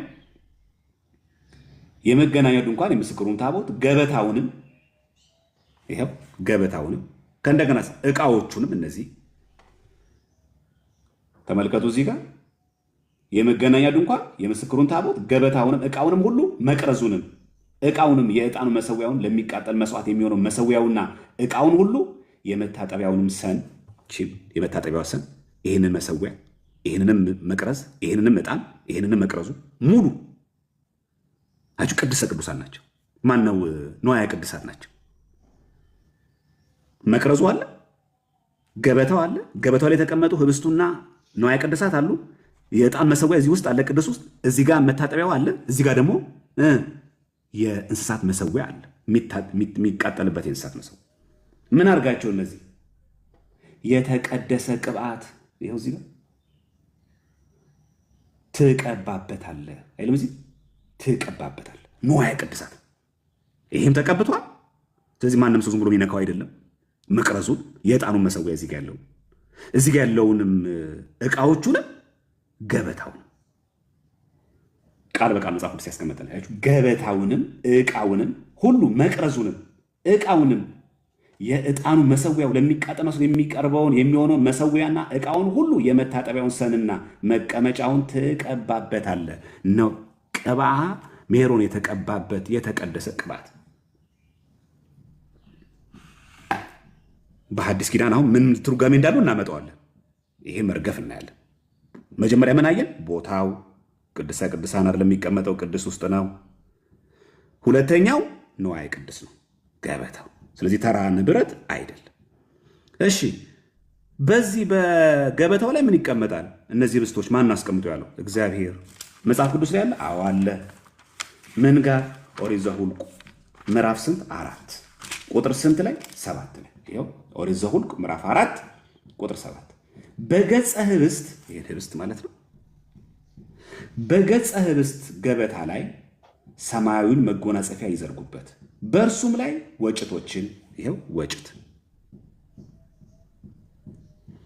ጭልፋዎችን፣ ጽዋዎቹንም ለማፍሰስ መቅጃም ያድርጉ። ሁልጊዜም የሚኖር እንጀራ በእርሱ ላይ ይሁን። ሁልጊዜ የሚኖር ህብስቱ እዛ ላይ ይኖር። ስለዚህ በገበታው ላይ በዚህ መቀመጫው ላይ ማዕዱ ላይ ህብስት 6 6 12 እንዲቀመጥ ያዘው ማን ነው? እግዚአብሔር። ቁጠሩት። ይህን ስትቆጥሩት ይኸው በዚህ በኩል 6 በዚህ በኩል 6። ስለዚህ ምንድን ነው? ንዋየ ቅድስ ነው። አንድ በላዩ ላይ የሚቀመጠው ማን የነገረን? ራሱ መጽሐፍ ቅዱስ። ከራሳችን አላመነጨ ነው። መጽሐፍ ቅዱስ የነገረንን ያስቀመጥነው ማለታችን ነው። እሺ ከዚህ ደግሞ አለፍ እናድርገውና ደግሞ ስለ መሰዊያ ደግሞ ትንሽ ልበል እና በቃላት ፍቺ ላይ ላብቃ። በጣም ሰፋ ስለሚል ርዕሰ ጉዳያችን በትምህርት መልክ ሌላ ጊዜም ስለምንቀጥልበት አሁን ግን የቃላት ፍቺዎችን ብቻ ላስቀምጥ። በጣም ብዙ ጊዜ አከራካሪውም የነበረችው እቺ ጠረጴዛ የምትለው ሲሆን ወደዛ እንሂድ። ወደዚህ ጥልቀት ለምንድን ነው የገባ ነው? ዝርዝር የሆነ እውቀት እንዲሆን ለማስቻል ያክል መሆኑን እንድትረዱ ለማለበን ያክል ነው። እሺ 6 እና 6 ስንት ህብስት ነው የሚቀመጠው? 12 መሆኑ እኮ እዚህ አንድምታው ላይ አይገልጽም ካለ አለ አንድምታችን ላይ ምኑ ጋር ራሱ ሐዋርያ ቅዱስ ጳውሎስ ቅድም የጠቀስነው ምን ላይ እዚሁ ዕብራውያን መልእክቱ ሐዋርያ ቅዱስ ጳውሎስ 9:2 ላይ ጠቀሰው። ምን ብሎ ገለጸልን? ቅድም 9:2 ላይ ትዝ ይላችሁ እንደሆነ የመጀመሪያይቱ ድንኳን ተዘጋጅታ ነበርና በእርሷም ቅድስት በምትባለው ውስጥ ምኗ ቅድስት በምትባለው እዚች ጋር በዚች ውስጥ ምን ነበር? መቅረዙ ይኸው፣ ጠረጴዛው ይኸው፣ ከዛስ የመስዋዕትም ህብስት ነበረባት። ይኸው ይሄ ህብስት ስንት ነበር ቁጥሩ? አንድምታችን ይናገራ ከግላችን ያመነጭልን። ማንን የሚተረጉምልን? ራሱ ሐዋርያው ቅዱስ ጳውሎስ። ይኸው የሐዋርያው ቅዱስ ጳውሎስ መልእክት ትርጓሜ ንባቡና ትርጓሜው በብፁዕ አቡነ ማትያስ ጊዜ የታተመው የ2007 ዓ.ም ዕብራውያን 9:2 ትርጓሜ አንድምታን ተመልከቱት። 9:2 ነው አንድምታ። ራሱ ቁጥሩን ቁጭ አድርጎ እናገኛለን። ይኸው ይታያችሁ እንደሆነ ይኸው ማዕዱ የምን ምሳሌ ነው? የምድረ ርስት። ህብስቱ ስንት ነው ይላል? 12። ለምን? የ12ቱ ነገደ እስራኤል። አንድም ማዕዱ የምን ምሳሌ ነው? የመስቀል። ህብስቱ የጌታ 12 መሆኑ ደግሞ ለጊዜው የሚቀበሉት 12ቱ ሐዋርያት ናቸውና። ስለዚህ እዚህ ጋር በደምብ አብራርቶልናል ማለት ነው። ማዕድ አንደኛው ትርጓሜ ምንድን ነው? የምድረ ርስት። ህብስቱ ምንድን ነው? የ12ቱ ነገደ እስራኤል። አንድም ማዕድ ምንድን ነው? የመስቀል። ከዛስ ህብስቱ ማን ነው? የጌታ 12ቱ መሆኑ የሚቀበሉት 12ቱ ሐዋርያት ናቸው። ለጊዜ የሚቀበሉት እነሱ ስለሆኑ በነገራችን ላይ ቅርጿ ራሱ እኮ የመስቀል ይህን ቅርጽ ታይት እኮ የመስቀል ምልክት ነው። ላሳያችሁ። እችን ቆይች እንዴት መሰለቻችሁ? በመስቀል ምልክት ይሄው ማለት ይሄ ነው። እዚህ ጋር ምን አለ? ቅድስተ ቅዱሳን ታቦቱ አለ እዚህ ጋር። በዚህ በኩል ምን ነበረ? ገጸ ህብስቱ ያው ማዕዱ 6 12 ህብስት የሚቀመጥበት። እዚህ ጋር ምን አለ? የዕጣኑ መሰዊያ። በዚህ በኩል ምን አለ? መቅረዝ። እዚህ ጋር ቅድም ምን ነበረ? ማናጫውን ነበረ፣ ይሄ ሰን ነበረ። እዚህ ጋር ምን አለ? የዕጣን መሰዊያ። የምን ቅርጽ አለው? የመስቀል። ለምን ይመስላችኋል? ሃሌሉያ እየተባለ ከቤተልሔም ወደ መቅደስ የሚገባው።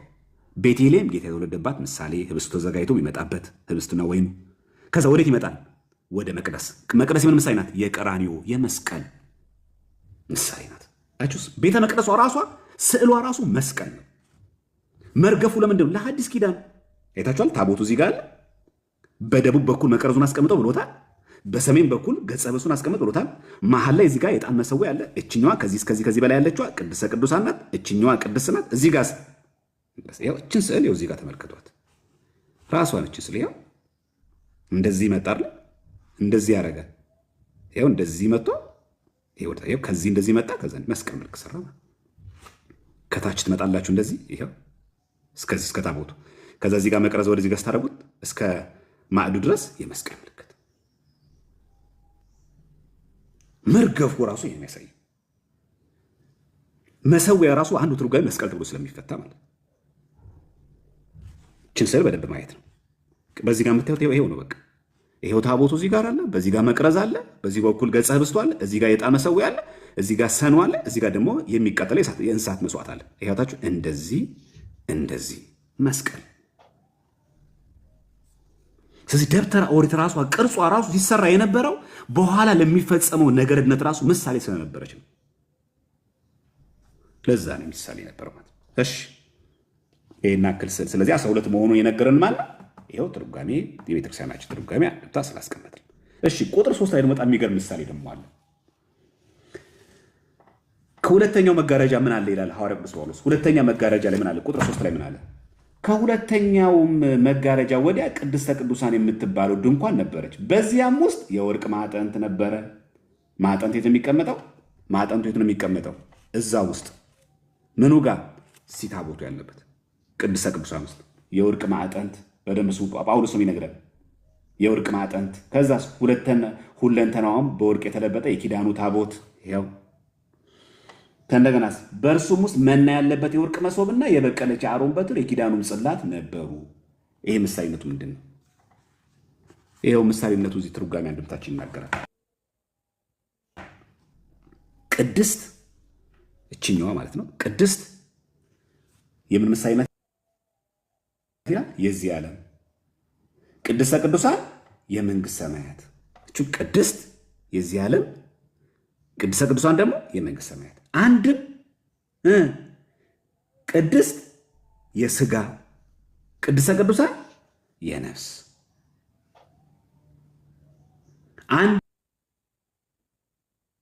አንድም ቅድስት የኦሪት፣ ቅድስተ ቅዱሳን የወንጌል። እዛ ደግሞ በስጋው ይሄ መጋረጃው ምን ተባለ? በአዲስ ጋር ስጋው በኩል ወዴት ገባ? ወደ ቅድስተ ቅዱሳን።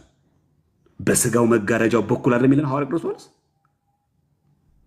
እቺ ቅድስት የምንድን ናት? የኦሪት። ኦሪትን አልፎ ህጉን ሳይጥስ ህግና ነቢያትን ፈጽሞ ወዴት አለፈ? ወደ ቅድስተ ቅዱሳን። ቅድስት የኦሪት፣ ቅድስተ ቅዱሳን የወንጌል ምሳሌ። ይሄው ቅድስት የኦሪት፣ ቅድስተ ቅዱሳን የወንጌል። አንድም ቅድስት የዚህ ዓለም፣ ከዚህ ዓለም ወዴት አሳለፈን? ወደ ሁለተኛው ቤታችን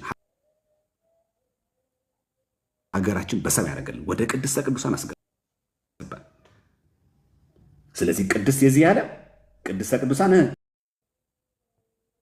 የመንግስት ሰማያት ምሳሌ። አንድም ቅድስት የስጋ፣ ቅድስተ ቅዱሳን የነፍስ ምሳሌ። ታዲያ ይሄ የኪሳችን ትርጓሜ ነው አይደለም? እሺ ተረጴዛ የሚለው በአዲስ ኪዳን ስንት ትርጓሜ ያለው? እጅግ በጣም ብዙ። አንደኛው እና ሁላችንም የምናውቀው በዚህ በአንደኛ ቆሮንቶስ የተጻፈው ገጸ ንባብ ምን የሚለው ነው? ያው ብዙዎቻችሁ ስለምታውቁት አለፍ አድርጌ ጠቀስ አድርጌ ብቻ ለፈው። እዚህ አንደኛ ቆሮንቶስ ምዕራፍ 10 ላይ ቁጥር ስንት ላይ? 21 ላይ ያለው ምንድን ነው የሚለን? የጌታን ጽዋና የአጋንንትን ጽዋ ልትጠጡ አትችሉም ካለ በኋላ ከጌታ ማዕድና ከአጋንንት ማዕድ ልትካፈሉ አትችሉም። እቺ ማዕድ የሚለውን አሁን የምፈልገው ቃሏን ነው። በኋላ የአዲስ ኪዳን ትርጓሜውን ታላቁ ይሄድበታል። አሁን የምፈልገውን የቃሏትን ስለሆነ ከጌታ ማዕድና የሚለውን ተረጴዛ ነው የሚለው። ማን ራሱ የግሪኩን ብትመለከቱ የኮይኔ ግሪኩን ብንመለከተው የሌክሲከኑን ብትመለከቱ እንደዛ ነው። ይኸው አንደኛ ቆሮንቶስ ምዕራፍ 10 ቁጥር 21 ላይ ማለት ይቅርታ፣ አንደኛ ቆሮንቶስ 10 ተረጴዛ ብሎ ይፈታዋል። አንዱ ይሄ ነው። ስለዚህ ምንም ጥያቄ የለውም። ዮሐንስ አፈወርቅ ምን ተርጉሞታል? በኋላ እንመጣበታለን በደንብ አድርገን ማለት ነው። በሐዲስ ኪዳንም አባ ጊዮርጊስ ዘጋስጫ አርጋኖን ላይ አንድ ቦታ እኮ አይደለም በጣም ብዙ ቦታ ላይ ብሏል። በጣም ብዙ ቦታ ላይ ተረጴዛ ሲል እናገኘዋለን። ይሄው ለምሳሌ አርጋኖን ተመልከቱት። የግዕዙ ነው ይሄኛው። በሰሉስ ላሳያችሁ። ሰሉስ ማለት የማክሰኞ ማለት ነው። ገጽ 60 ላይ ተመልከቱ ምን እንደሚል አባ ጊዮርጊስ ዘጋስጫ ገጽ 60 ላይ ተመልከቱ። እዚህ ጋር ምን ብሎ በዲበ ቅድስት ጠረጴዛ ይላል። ይሄ እኮ መጽሐፈ ሰዓታት እኮ አይደለም አርጋኖን ላይ ያለ። ምን ይላል በአማርኛው ውዳሴ አርጋኖን ስንጸል የሰሉስ ላይ ብዙዎች ነቢያትና ጻድቃን አንቺን ሊያዩ ወደዱ አላዩም፣ ምሳሌሽን እንጂ የልጅሽን የመለኮቱ ሚስጥር ያየን፣ እኛ ግን በቅድስት ጠረጴዛ ይላል። በቅድስት ጠረጴዛ የሚለውን ወዲበ በዲበ ቅድስት ጠረጴዛ ይላል። ይሄ አርጋኖን ዘሰሉስ አንድ ቦታ ብቻ አይደለም። አሁን ደግሞ አርጋኖ ደግሞ ዘረቡ ደግሞ እንሂድ። ዘረቡ ይሄው ዘረቡ ረቡ ማለት ይሄ አይደል? ረቡ ላይ ገጽ 118 ላይ ደግሞ ተመልከቱት። ይሄ አርጋኖ የግዕዙ ነው። አማርኛውም በተመሳሳይ ጠረጴዛ የረቡ ይሄው ምን ይላል? ኦ ንጽሕት ጠረጴዛ፣ አንቺ ንጽሕት ጠረጴዛ ሆይ ይላል። ምን ማለቱ ነው? የሐዲስ ስርዓት መስዋዕት መዓዛ የሚሰምርብሽ ንጽሕት ጠረጴዛ፣ ኦ ንጽሕት ጠረጴዛ የኔን የርኩሰትና ዝገት በንጽህናሽ ወሉ ይላል። አርጋኖን ምን ላይ ዘረቡ። ይሄን ብቻ አይደለም የሐሙስ ላይም አለ። ስለዚህ አንዳንድ ሰዎች መጽሐፈ ሰዓታትና መጽሐፈ ቅዳሴ ለብቻ ያላርጉ አይደለም። የሐዲስ ስርዓት የሚሰዋባት እመቤታችን ቅድስት ድንግል ማርያም ምንድነው መስዋዕትነት? ይሄ እኮ አርጓንን ዘረቡ ላይ ነው ያለው። የሐሙስ ላይ ደግሞ ላሳያችሁ። እዚሁ ገጽ 142 ላይ እንዲህ ይላል። ግሩም በሆነ መንገድ ራሱ አባ ጊዮርጊስ ሲያብራራ ኦ ጠረጴዛ ወርቅ እንተ በላዕሌሃ ምን አይነት ወርቅ ነው ያለ? ጠረጴዛ ወርቅ ምን ማለት ነው? ለእግዚአብሔር ያማረ የተመረጸ የተወደደ የሚስጥር ስርዓት የሚሰራባት የወርቅ ጠረጴዛ። ምንድነው የእግዚአብሔር ያማረ የተወደደ መስዋዕት? ስጋው ደግሞ አይደል? እመቤታችን ለምን ይመስላችኋል ታቦቱን መቅደሱ ሲከፈት መንበሩ ላይ የእመቤታችን የሚታየው? የአምላክ ማደሪያ አይደለች እመቤታችን? ማህደረ መለኮት አይደለች? ከስጋዋ ከነፍሷ ነፍስ አልነሳ። ይህን የሚገልጽላት እንደዚህ ብሎ በግልጽ አንድ ቦታ እኮ አይደለም። ያውም ተፈስሒ እኮ ነው የሚላት። ኦ ጠረጴዛ ወርቅ እንተ በላዕሌሃ እኮ ነው የሚለው። ይሄ የሐሙስ ነው። አሁን ደግሞ የእሑድም አለ። ኧረ የሚገርማችሁ እሱ ነው። የእሑድም ደግሞ አለ። እዚሁ ላይ ገጽ 238 ላይ ራሱ አባ ጊዮርጊስ ዘጋስጫ አብራርቶት እናገኛለን። ይኸውና ተመልከቱት። እንግዲህ አባ ጊዮርጊስ ዘጋስጫ በእውነት ግሩም የሆነ ነው የሚናገረው። ጠረጴዛ ሚስጥር ይላታል እመቤታችን። ምን ማለት ነው? የሚስጥር ጠረጴዛ። ይሄ ምንድነው? ሚስጥሩ ምንድን ነው? ሚስጥረ ቁርባን አይደለም? ሚስጥረ ቁርባን የሚፈተትበት ምንድን ነው? መሰዊያ ትባላለች። ይህን መነሻይ። ስለዚህ ጠረጴዛ የሚለው ቃል ልክ አንድ መጽሐፍ ላይ አንድ ያዕቆብ ዘስሩግ ቅዳሴ ላይ ወይ ደግሞ አንድ መጽሐፍ ላይ ብቻ አርጋኖ ጸሎት ላይ እንዳለ የማክሰኞ የሮብ የሐሙስ የሰንበተ ክርስቲያን ጭምር ያለበት መሰዊያውን ይለዋል ማለት ነው። ለምን እንዳመጣው እናያለን። ለምንድን ይህን ሁሉ የምናብራራው? ግራ እንዳይገባችሁ ማለት ነው።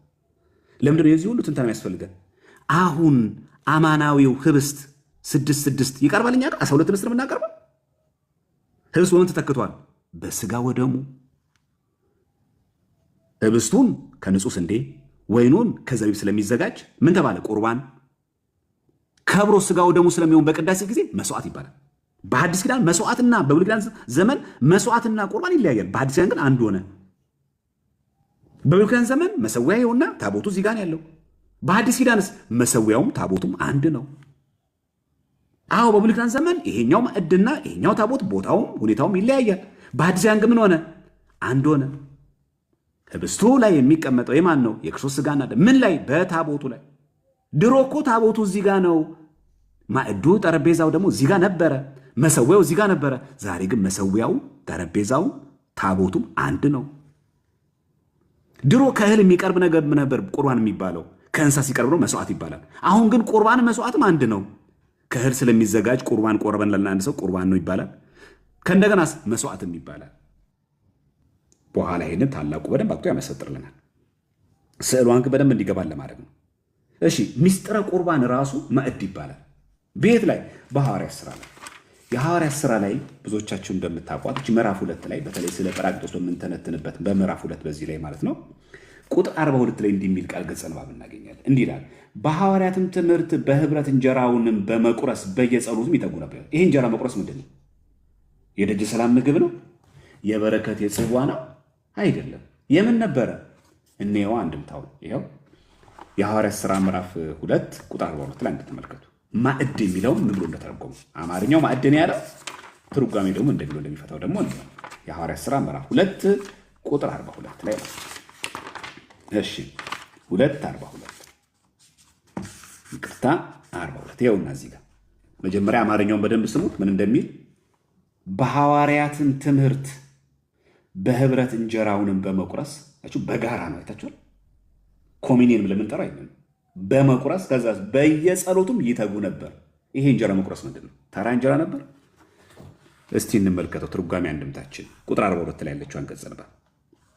ያው ወህቡረ ይባርኩ ማዕደ በውስተ ጸሎት ይልና በጸሎተ ቅዳሴም ጊዜ በአንድነት ስጋውን ደሙን ያከብሩ ይለውጡ ነበር። በምን? በጸሎተ ቅዳሴ። ምኑን ነው የሚለው እዚህ ጋር? ማዕድ። በሐዋርያትም ትምህርትና በህብረት እንጀራውን በመቁረስ በየጸሎት ይተጉ ነበር። በህብረት እንጀራውን መቁረስ ምንድን የሚለው? ስጋው ደሙን ነው። በግዙ ምን እንደሚለው ወህቡረ ይባርኩ ማዕደ ነው የሚለው። እንጀራውን ይቆርሱ ነበር የሚለው።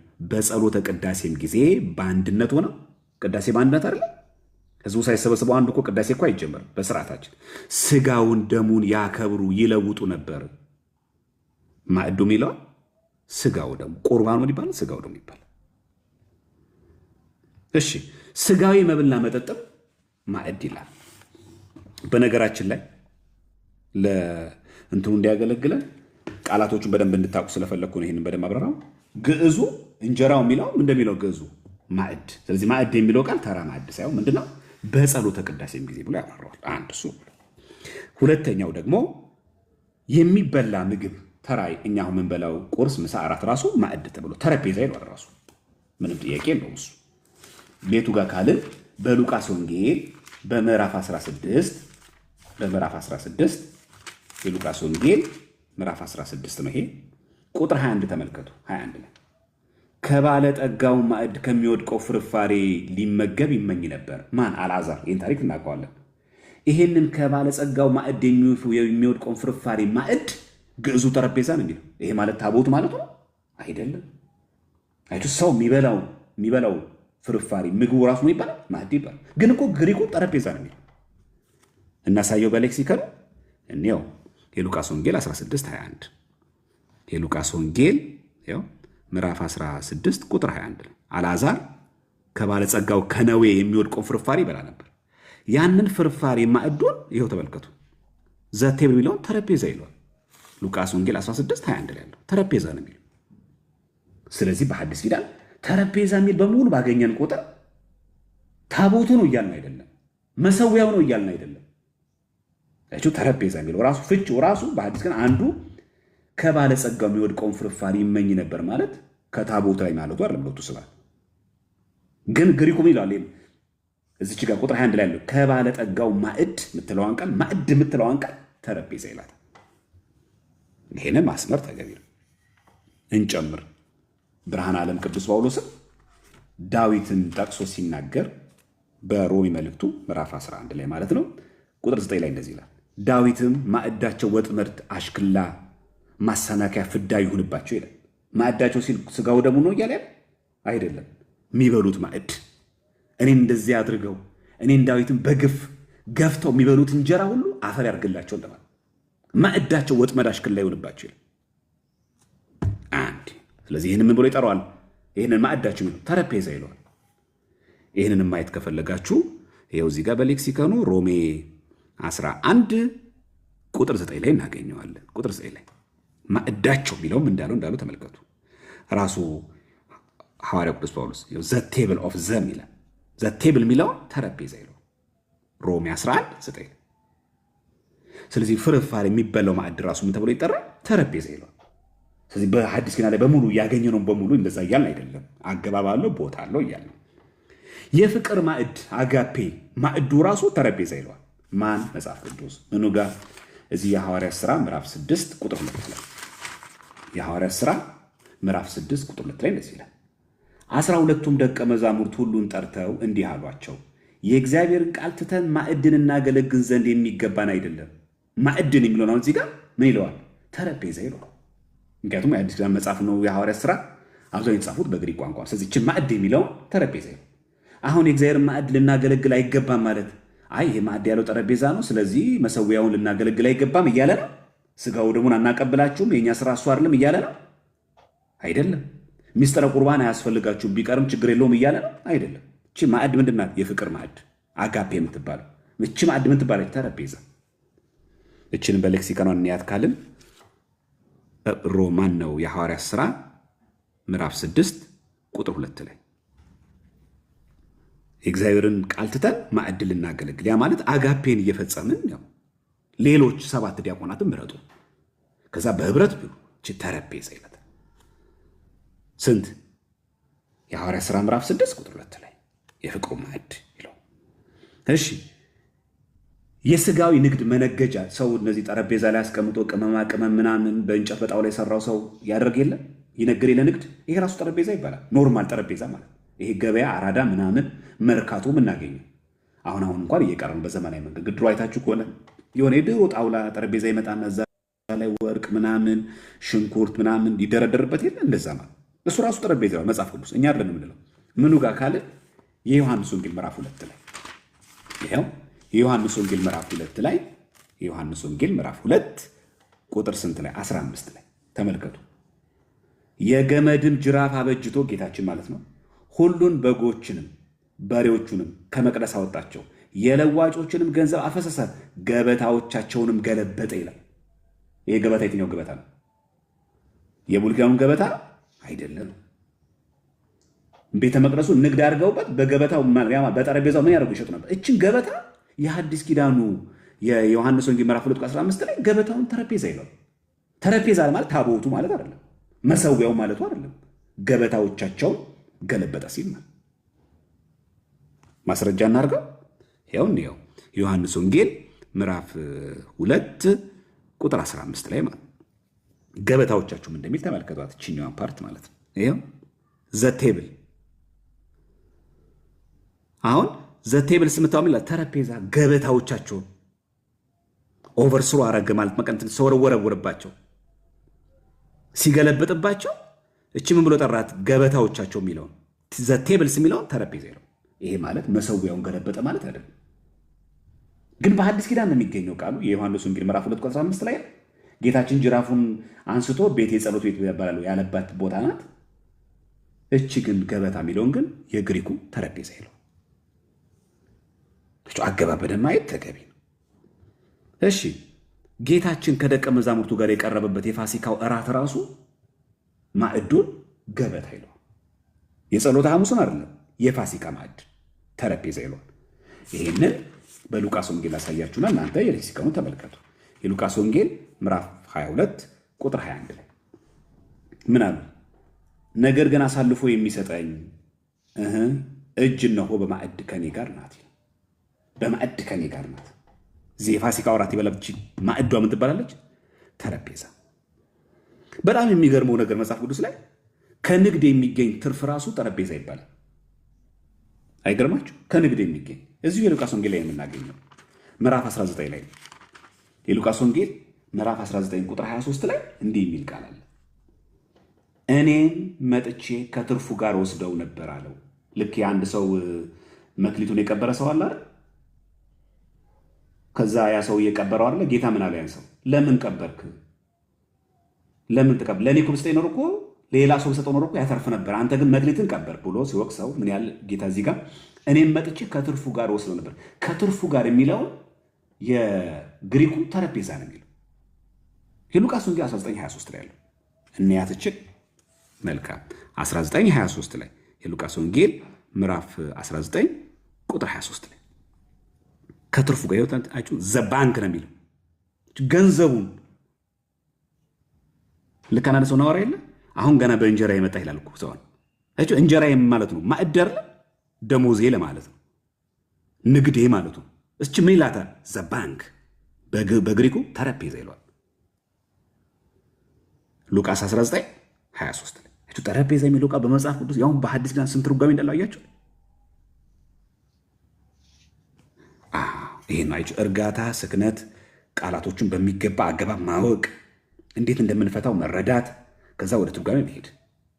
ስለዚህ በእኛ ቤተክርስቲያን መሰዊያውን ታቦትን ላለ ታቦቱ መሰዊያን ላለ ይሄ በቃ ግልጽ ያለ ነገር ነው። ምንም አሻሚም አይደለም።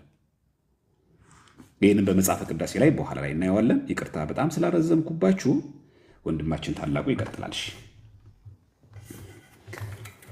እሺ ምናልባት ኮሜንቱ ተከፍቶ ጥያቄ ያለው ሰው ካለ እዚህ ላይ እንጠይቅና ወደ እኔው እንሂድ ወይስ እንጨርስ? አንደኛችንና ጥያቄ እንቀበል። ኮሜንት ላይ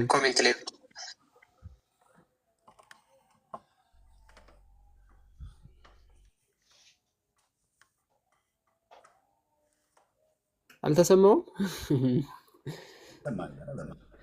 ኦኬ እሺ በቃ ልቀጥል። እሺ እግዚአብሔር ይስጥልን፣ ቃለ ሕይወት ያሰማልን። አብዛኛውን ነገር ኦልሞስት አልቋል ማለት ይቻላል። እኔ ማንሳት የፈለኩት ቅድም ድሮይንጉን ስናይ ስለነበረ እኔም ይችን ነገር ማሳየት ፈልጌ ነው። በአዲስ ኪዳን የኦርቶዶክስ ቤተክርስቲያን ያለ ቲፒካል ዲዛይን ምን ያክል ከኦሪቱ መሰዊያ ወይም ከኦሪቱ ስርዓት ወይም ከመጽሐፍ ቅዱስ ስርዓት ምን ያክል ተመሳሳይ ሆኖ እንደሚመጣ እንድታዩት ስለፈለኩኝ ነው። ይሄ የምታዩት ያው የአንድ የኦርቶዶክስ ቤተክርስቲያን ቲፒካል ዲዛይን ነው። ቲፒካል ዲዛይን ማለት ቅርጹ ክብ መሆን አለመሆን ምናምን ሊሆን ይችላል እንጂ እዚህ ላይ የምናያቸው ነገሮች በሙሉ ምንም ልዩነት የላቸውም ማለት ነው። ይሄ መግቢያ በሩ ነው የምትመለከቱት፣ መግቢያ በሩ ነው። አይከን ስታንድ አለ። ይሄ ስለ አድኖ ምናምን ተለጥፎበት የሚቀመጥበት ማለት ነው። ድሮ ለነገስታቱ መቀመጫ ለብቻ ይሰራ ነበር። ለምሳሌ አሁን 5 ኪሎ ብትሄዱ ቅድስተ ማርያም መንበረ ፓትርያርክ ማለት ነው አፄ ኃይለ ሥላሴ ቆመው ያስቀድሱበት የነበር አለ። እንትንም ብትሄዱ 4 ኪሎ ቅድስት ሥላሴን ብትሄዱ ንጉሱ ቆመው ያስቀድሱበት የነበረ ቦታ አለ። ያ ሮያል ዶርስ ወይም ሮያል ስታንድ ይባላል። በእኛ ቤተክርስቲያን ብቻ ሳይሆን በጥንት አብያተ ክርስቲያናት የነበረ ብሂል ነው።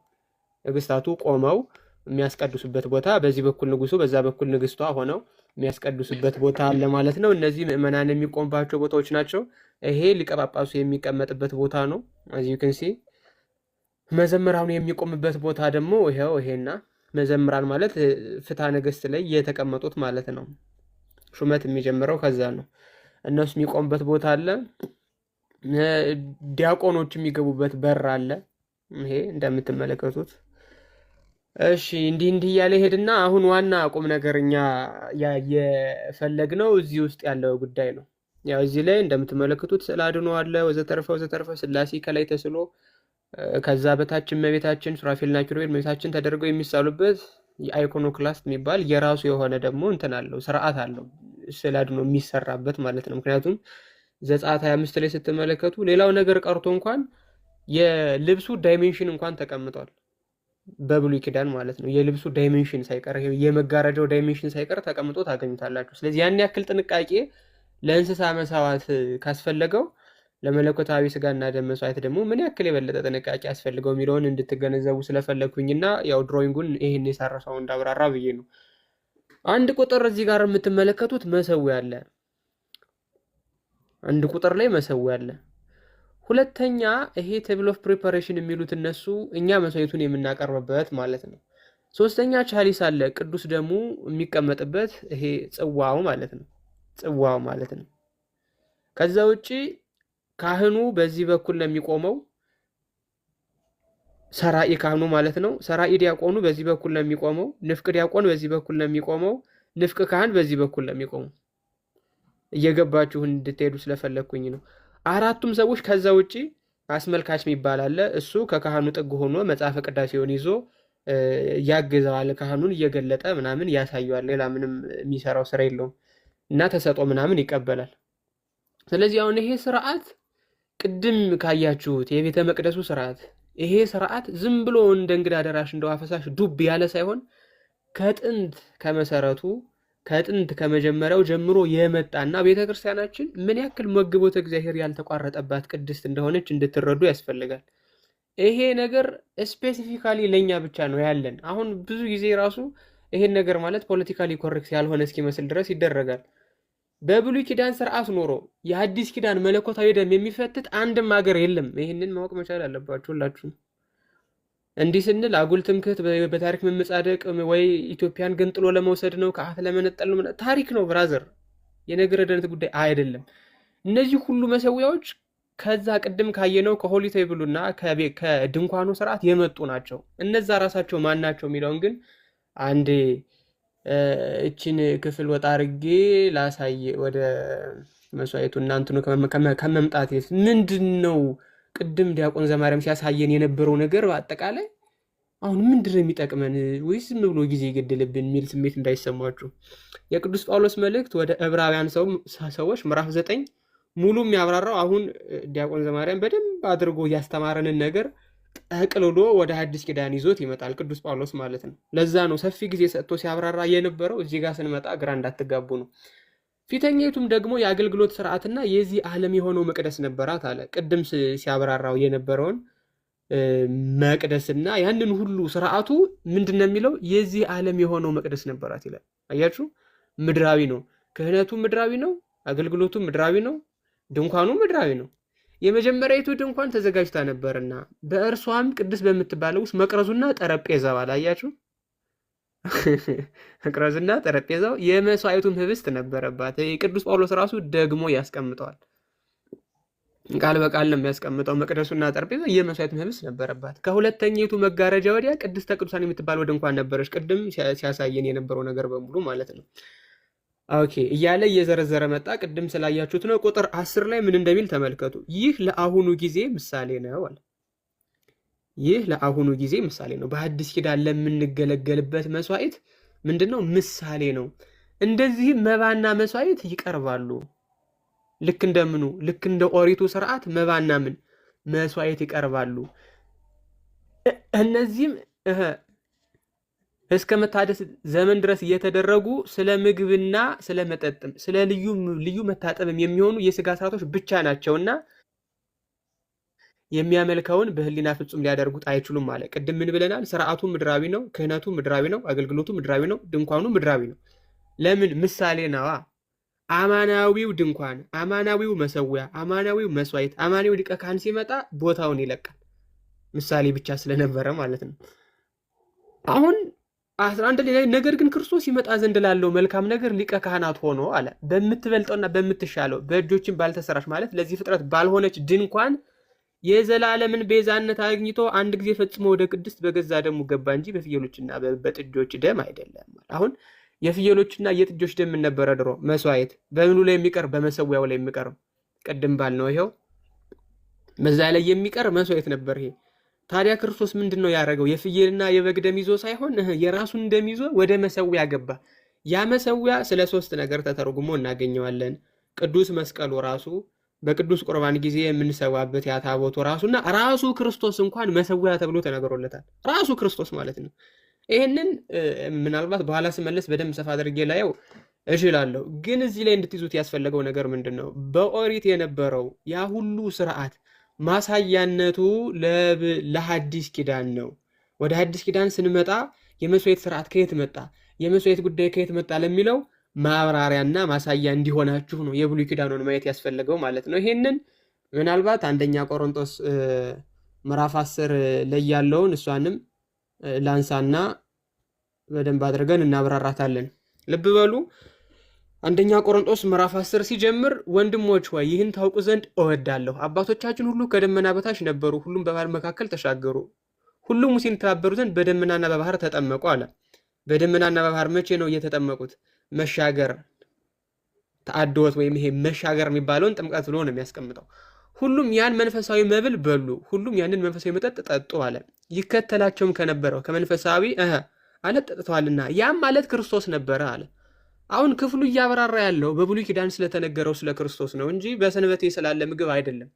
በጣም ልብ ብላችሁ እንድትከታተሉት ያስፈልጋል። ቁጥር 16 ላይ ዘሎ አይደለም ስለ ቅዱስ ቁርባን የሚያወራው፣ ፎርሻዶ እያደረገ መጥቷል። ገና ከመጀመሪያው ስለ ቅዱስ ቁርባን እያወራ እንደሆነ ይሄው ገና ከቁጥር 3 ላይ ተናግሯል።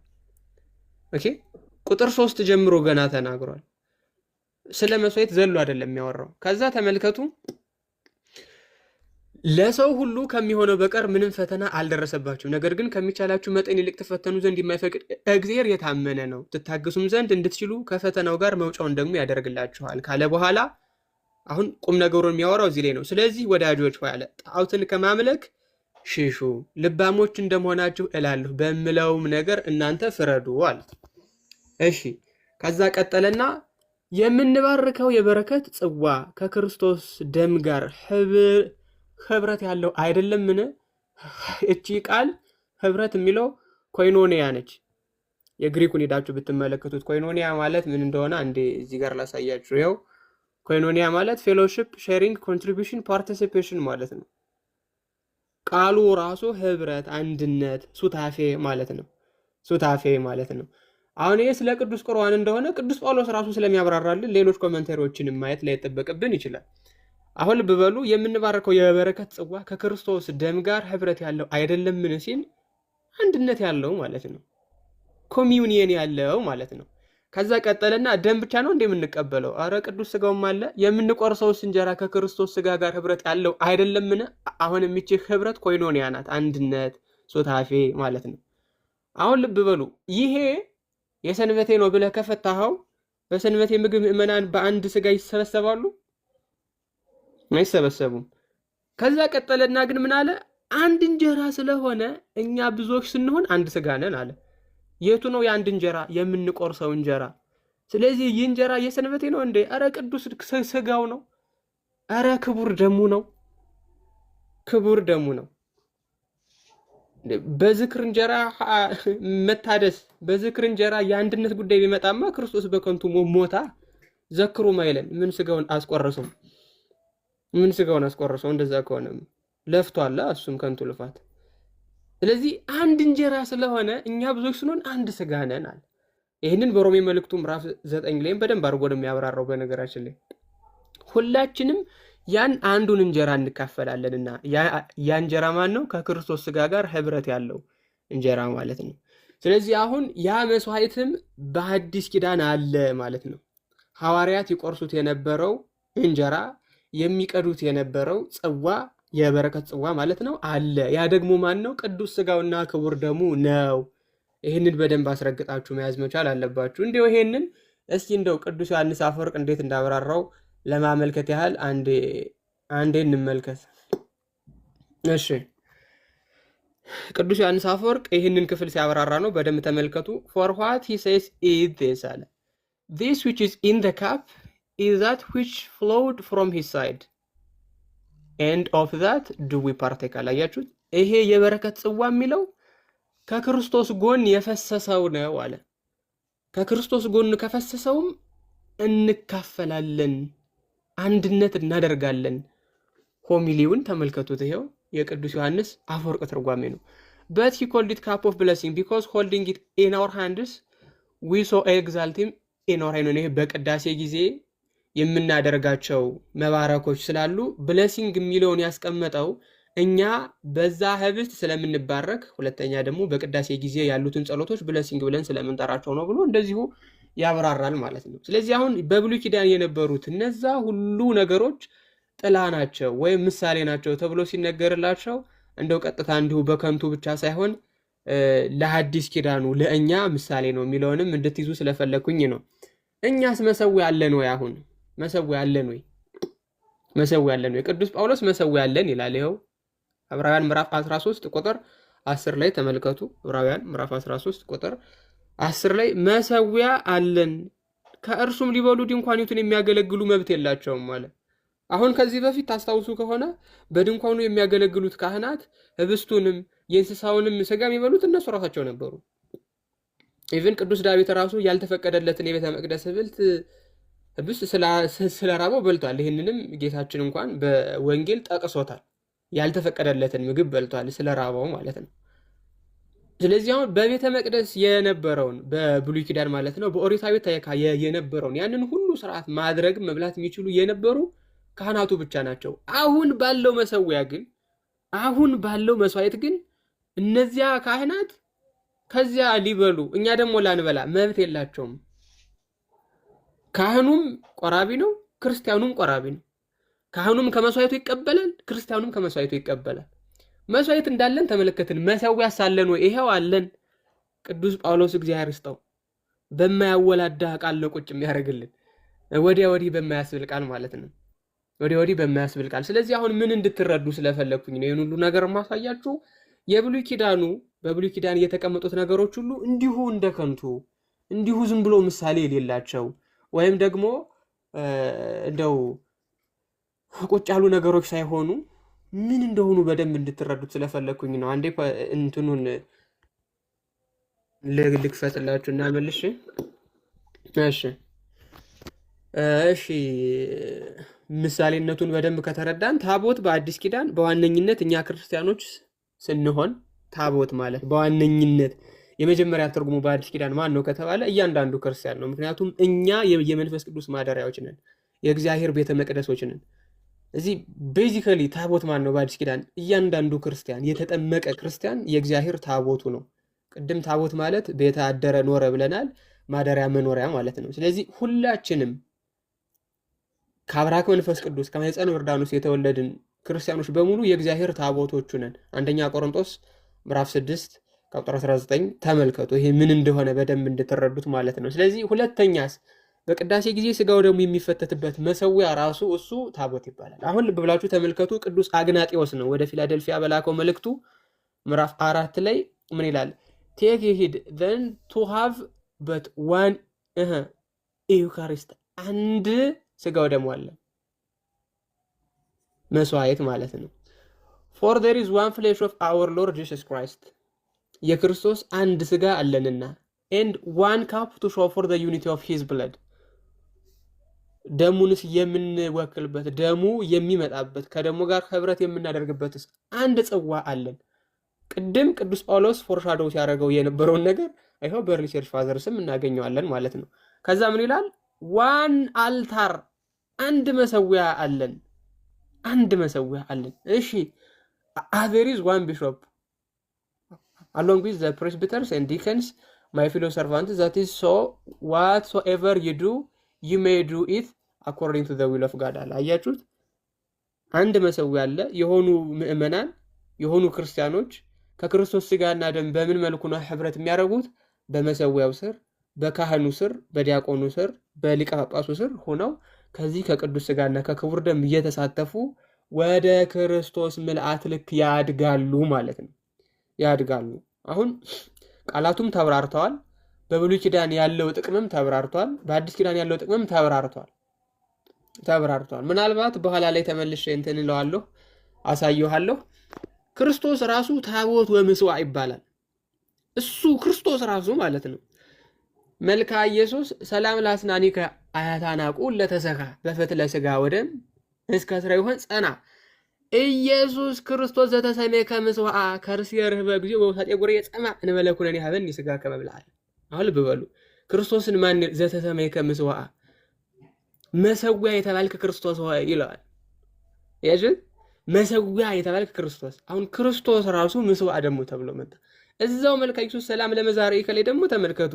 ከመቀስተ ብርት ጽኑ ለያነታ አጸራ አመለተ መንሱት ወጸብ ኢየሱስ ክርስቶስ ጠረጴዛ የምስዋዕ ይላል። ኢየሱስ ክርስቶስን ጠረጴዛ የምስዋዕ አለው። አስተየኒ ማይወት እመስከለ ቀጽዋ ዘእንበለሁ ይደንሳብ ይላል። አሁን ክርስቶስ ራሱ እዚህ ጋር ምስዋዕ ተብሏል፣ እዚህ ጋር ደግሞ ጠረጴዛ የምስዋዕ ተብሏል። ይሄንን በእርሊ ቸርች ፋዘርስ ብንመለከት ከነ አግናጤዎስ ከነ ቅዱስ ዮሐንስ አፈወርቅ ከነ ቅዱስ አምብሮስ ጀምሮ ቃል በቃል የሚጠቀሙት ቃል ነው። ክርስቶስን ምስዋዕ ማለት ነው። እንደውም ቅዱስ ቄርሎስ ዘእስክንድርያ ግሊፈራ የሚባል እንትን አለው የፔንታቱክን የተረጎመበት ድርሰቱ ማለት ነው። እዛ ላይ ክርስቶስ ታቦት ተብሎ የተሰየመበትን ሁኔታ እንኳን ያብራራል። ይህንን ቅዱስ ሳዊሮስ እንኳን ወስዶ የማይነቅስ እንጨት የተባለው ክርስቶስ መፍረስ መበስበስ የሌለበት ንጹህ ስጋው ነው ብሎ ነው የሚተረጎመው። ወርቁ ደግሞ በመለኮቱ ይተረጎማል። ስለዚህ አንድ ሰው የሆነ ነገር ይባላል አይባልም፣ እንዲህ ነው እንዲያ ነው ከማለት በፊት ኮንቴክስት ማጥራት፣ ቅዱሳት መጻሕፍትን መመልከት፣ ተርሚኖሎጂን ዲፋይን ማድረግ ግዴታ ነው። ምክንያቱም ነገረ መለኮት ቃል ነው የሚይዘው። የሆነ ቃል ዝም ብለህ እንደ ልብህ ጣል ታረግና አጋንንታዊ ነው ብለህ ዞር ብለህ መሄድ አይቻልም። ወይም ደግሞ የሐዋርያት ትምህርት ነው ብለህ የሆነ ቃል ጣል ታረግና ቃሉን ተርጉሞ ስትባል አይ ብለህ የምትሸሽ ከሆነ ምንም ከቤተ ክርስቲያን ትምህርት ጋር እየተገናኘ አይደለም ማለት ነው። ስለዚህ አሁን ከዚህ ሁሉ ምን እንረዳለን? ምንረዳቸው መሰረታዊ ሐሳቦች እንድትይዙ ፈልጋለሁ። መጀመሪያ መስዋዕት ወመሰዊያ ወታቦት፣ እነዚህ ሶስቱ ነገሮች ተነጣጥለው የሚታዩ ነገሮች አይደሉም። በተአምር አይነጣጠሉም። ያ ማለት እንግዲህ ቀኝ እጄ ላይ ያሉ ጣቶች ምናምን እንደማለት ነው። በቃ በአጭሩ ምን ብዬ እንደማስረዳችሁ እንኳን አላውቅም። መስዋዕት ከሌለ መሰዊያ የለም፣ መሰዊያ ከሌለ መስዋዕት የለም። ይህንን በቃ አስረግጣችሁ ልታውቁት የሚገባ ነገር ነው። የሐዲስ ኪዳን መስዋዕት የሚሰዋው ምን ላይ ነው? ታቦት ላይ። ታቦቱ ምንድነው? መሰዊያ ይባላል። ራሱ ታቦቱ ራሱ መሰዊያ ይባላል። ይሄ ከሆነ የሚገርማችሁ ክርስቶስ ራሱ መሰዊያ ተብሏል። ክርስቶስ ራሱ ታቦት ተብሏል። ይሄንን ምናልባት እንግሊዘኛ ሪፈረንስ ደግሞ ካላየ ልቡ ማያርፍ ሰው ይኖራልና እንግሊዘኛ ሪፈረንስ እናያለን። ይሄም በኋላ በደንብ አድርገን መጠቅለያ እንዲሆን ስለፈለኩኝ ነውና አሁን ብዙ ያላወራሁበት፣ ግን መሰረታዊያን ሐሳቦችን እንድትይዟቸውና ነገር ሲበዛ ደግሞ እንዳይሰለቹ እንዳይዘነጉ ያለውን ነገር ጠቅለል አድርገን ወደኋላ ፋይናሊ ደግሞ የክርስቶስን ጉዳይ በደንብ ብናስረዳ ደስ ይለኛል። ዲያቆን እውነት በጣም ግሩም ትንተና ነው። ቃሎት ያሰማልን ወንድማችን ዲያቆን ታላቁ። እንዴት ነው እየገባችሁ ነው? ረዘመባችሁ ወይስ ነገ እንቀጥል? እስኪ ሰማያ እንዴት ነው? በጣም አወሳሰብ ነው ወይስ በጣም ትንሽ ከበድ ጠጠር አለ ወይ? እንዴት ነው? እንቀጥል? ቆንጆ ነው። ማስታወሻ እየያዛችሁ ነው? ለምን እንደው እንደጋገመው መሰላችሁ? አንደኛ ሲደጋገም በጣም ይዋሃዳል። ሁለተኛ ላይቭ ላይ ያልነበረ አሁን የገባ ሰው ስለምን እያወራ እንደሆነ እንዲገባ ያደርገዋል። በምልአት አንድን ነገር በሙሉ የምንረዳው ልክ ድግምግም ብሎ ታላቁ በጣም አጽንኦት ሰጥቶ ሲሰጥ በጣም የበለጠ ትኩረት እንድንሰጥ በደንብ እንድናስበው እንዳንዘነጋው የበለጠ ለማገዝ ያገለግላል። እና ግልጽ ነው አይደለ? በደንብ እየገባችሁ ነው? ጥያቄ ያላችሁ ሰዎች በደንብ ተዘጋጁበትና ከዛ ደግሞ በደንብ እንሄድበታለን ማለት ነው። እንዴት ነው ግን ጠጠራለ? ትንሽ ፍራቻ የሱ ነው። ያው ለሁሉም ሰው በደንብ ግልጽ ላይሆን ስለሚችል ማለት ነው። ለምንድን ነው ከብሉይ ኪዳን ተነስተን ያነሳ ነው? በሚገባ ያንን የብሉይ ኪዳኑን መስዋዕተ ኦሪትም ሆነ የብሉይ ኪዳኑን ድንኳን ደብተራ ድንኳንን በደንብ ከተረዳናት የሐዲስ ኪዳንን በደንብ ለመረዳት በጣም ጥሩ ስለሆነ ለምን ይሄ ጥላ ነው፣ ይሄ ደግሞ አካል ነው። እዚህ በደንብ አድርጎ እንድንረዳ ቆንጆ ነገር ስለሆነ ለዛ ነው ቃላቶቹ ፍልጥልጥ አድርገን የምናየው ማለት። አሁን ደግሞ ግልጽ ከሆነላችሁ ማለት ነው ወንድማችን ዲያቆን ኢዮብ ካለ መዘመር ትችላለህ። እንዳናደክማችሁ ከትምህርት ወደ ትምህርት እያደረግን ትንሽ ከባድ ኮርስ አደረግንባችሁ አይደል? ትንሽ ለብዙ ቤተክርስቲያን ብዙም ቅርበት ለሌላችሁ ልጆች ትንሽ ጉዳዩ እንዳይጠጥር ፍራቻም ስላለ ለዛ ነው። በተቻለ መጠን የአቅማችን ያክል ድቅቅ ለማድረግ እንሞክራለን በምንችለው መጠን ማለት ነው። ግን ደግሞ ከአቅም በላይ ደግሞ ምንም ማድረግ አንችልም ማለት ግን ምንቸውን ያክል ለማድረግ እንሞክራለን። ለዛ ነው። እሺ መዝሙር እንስማ አይደለ?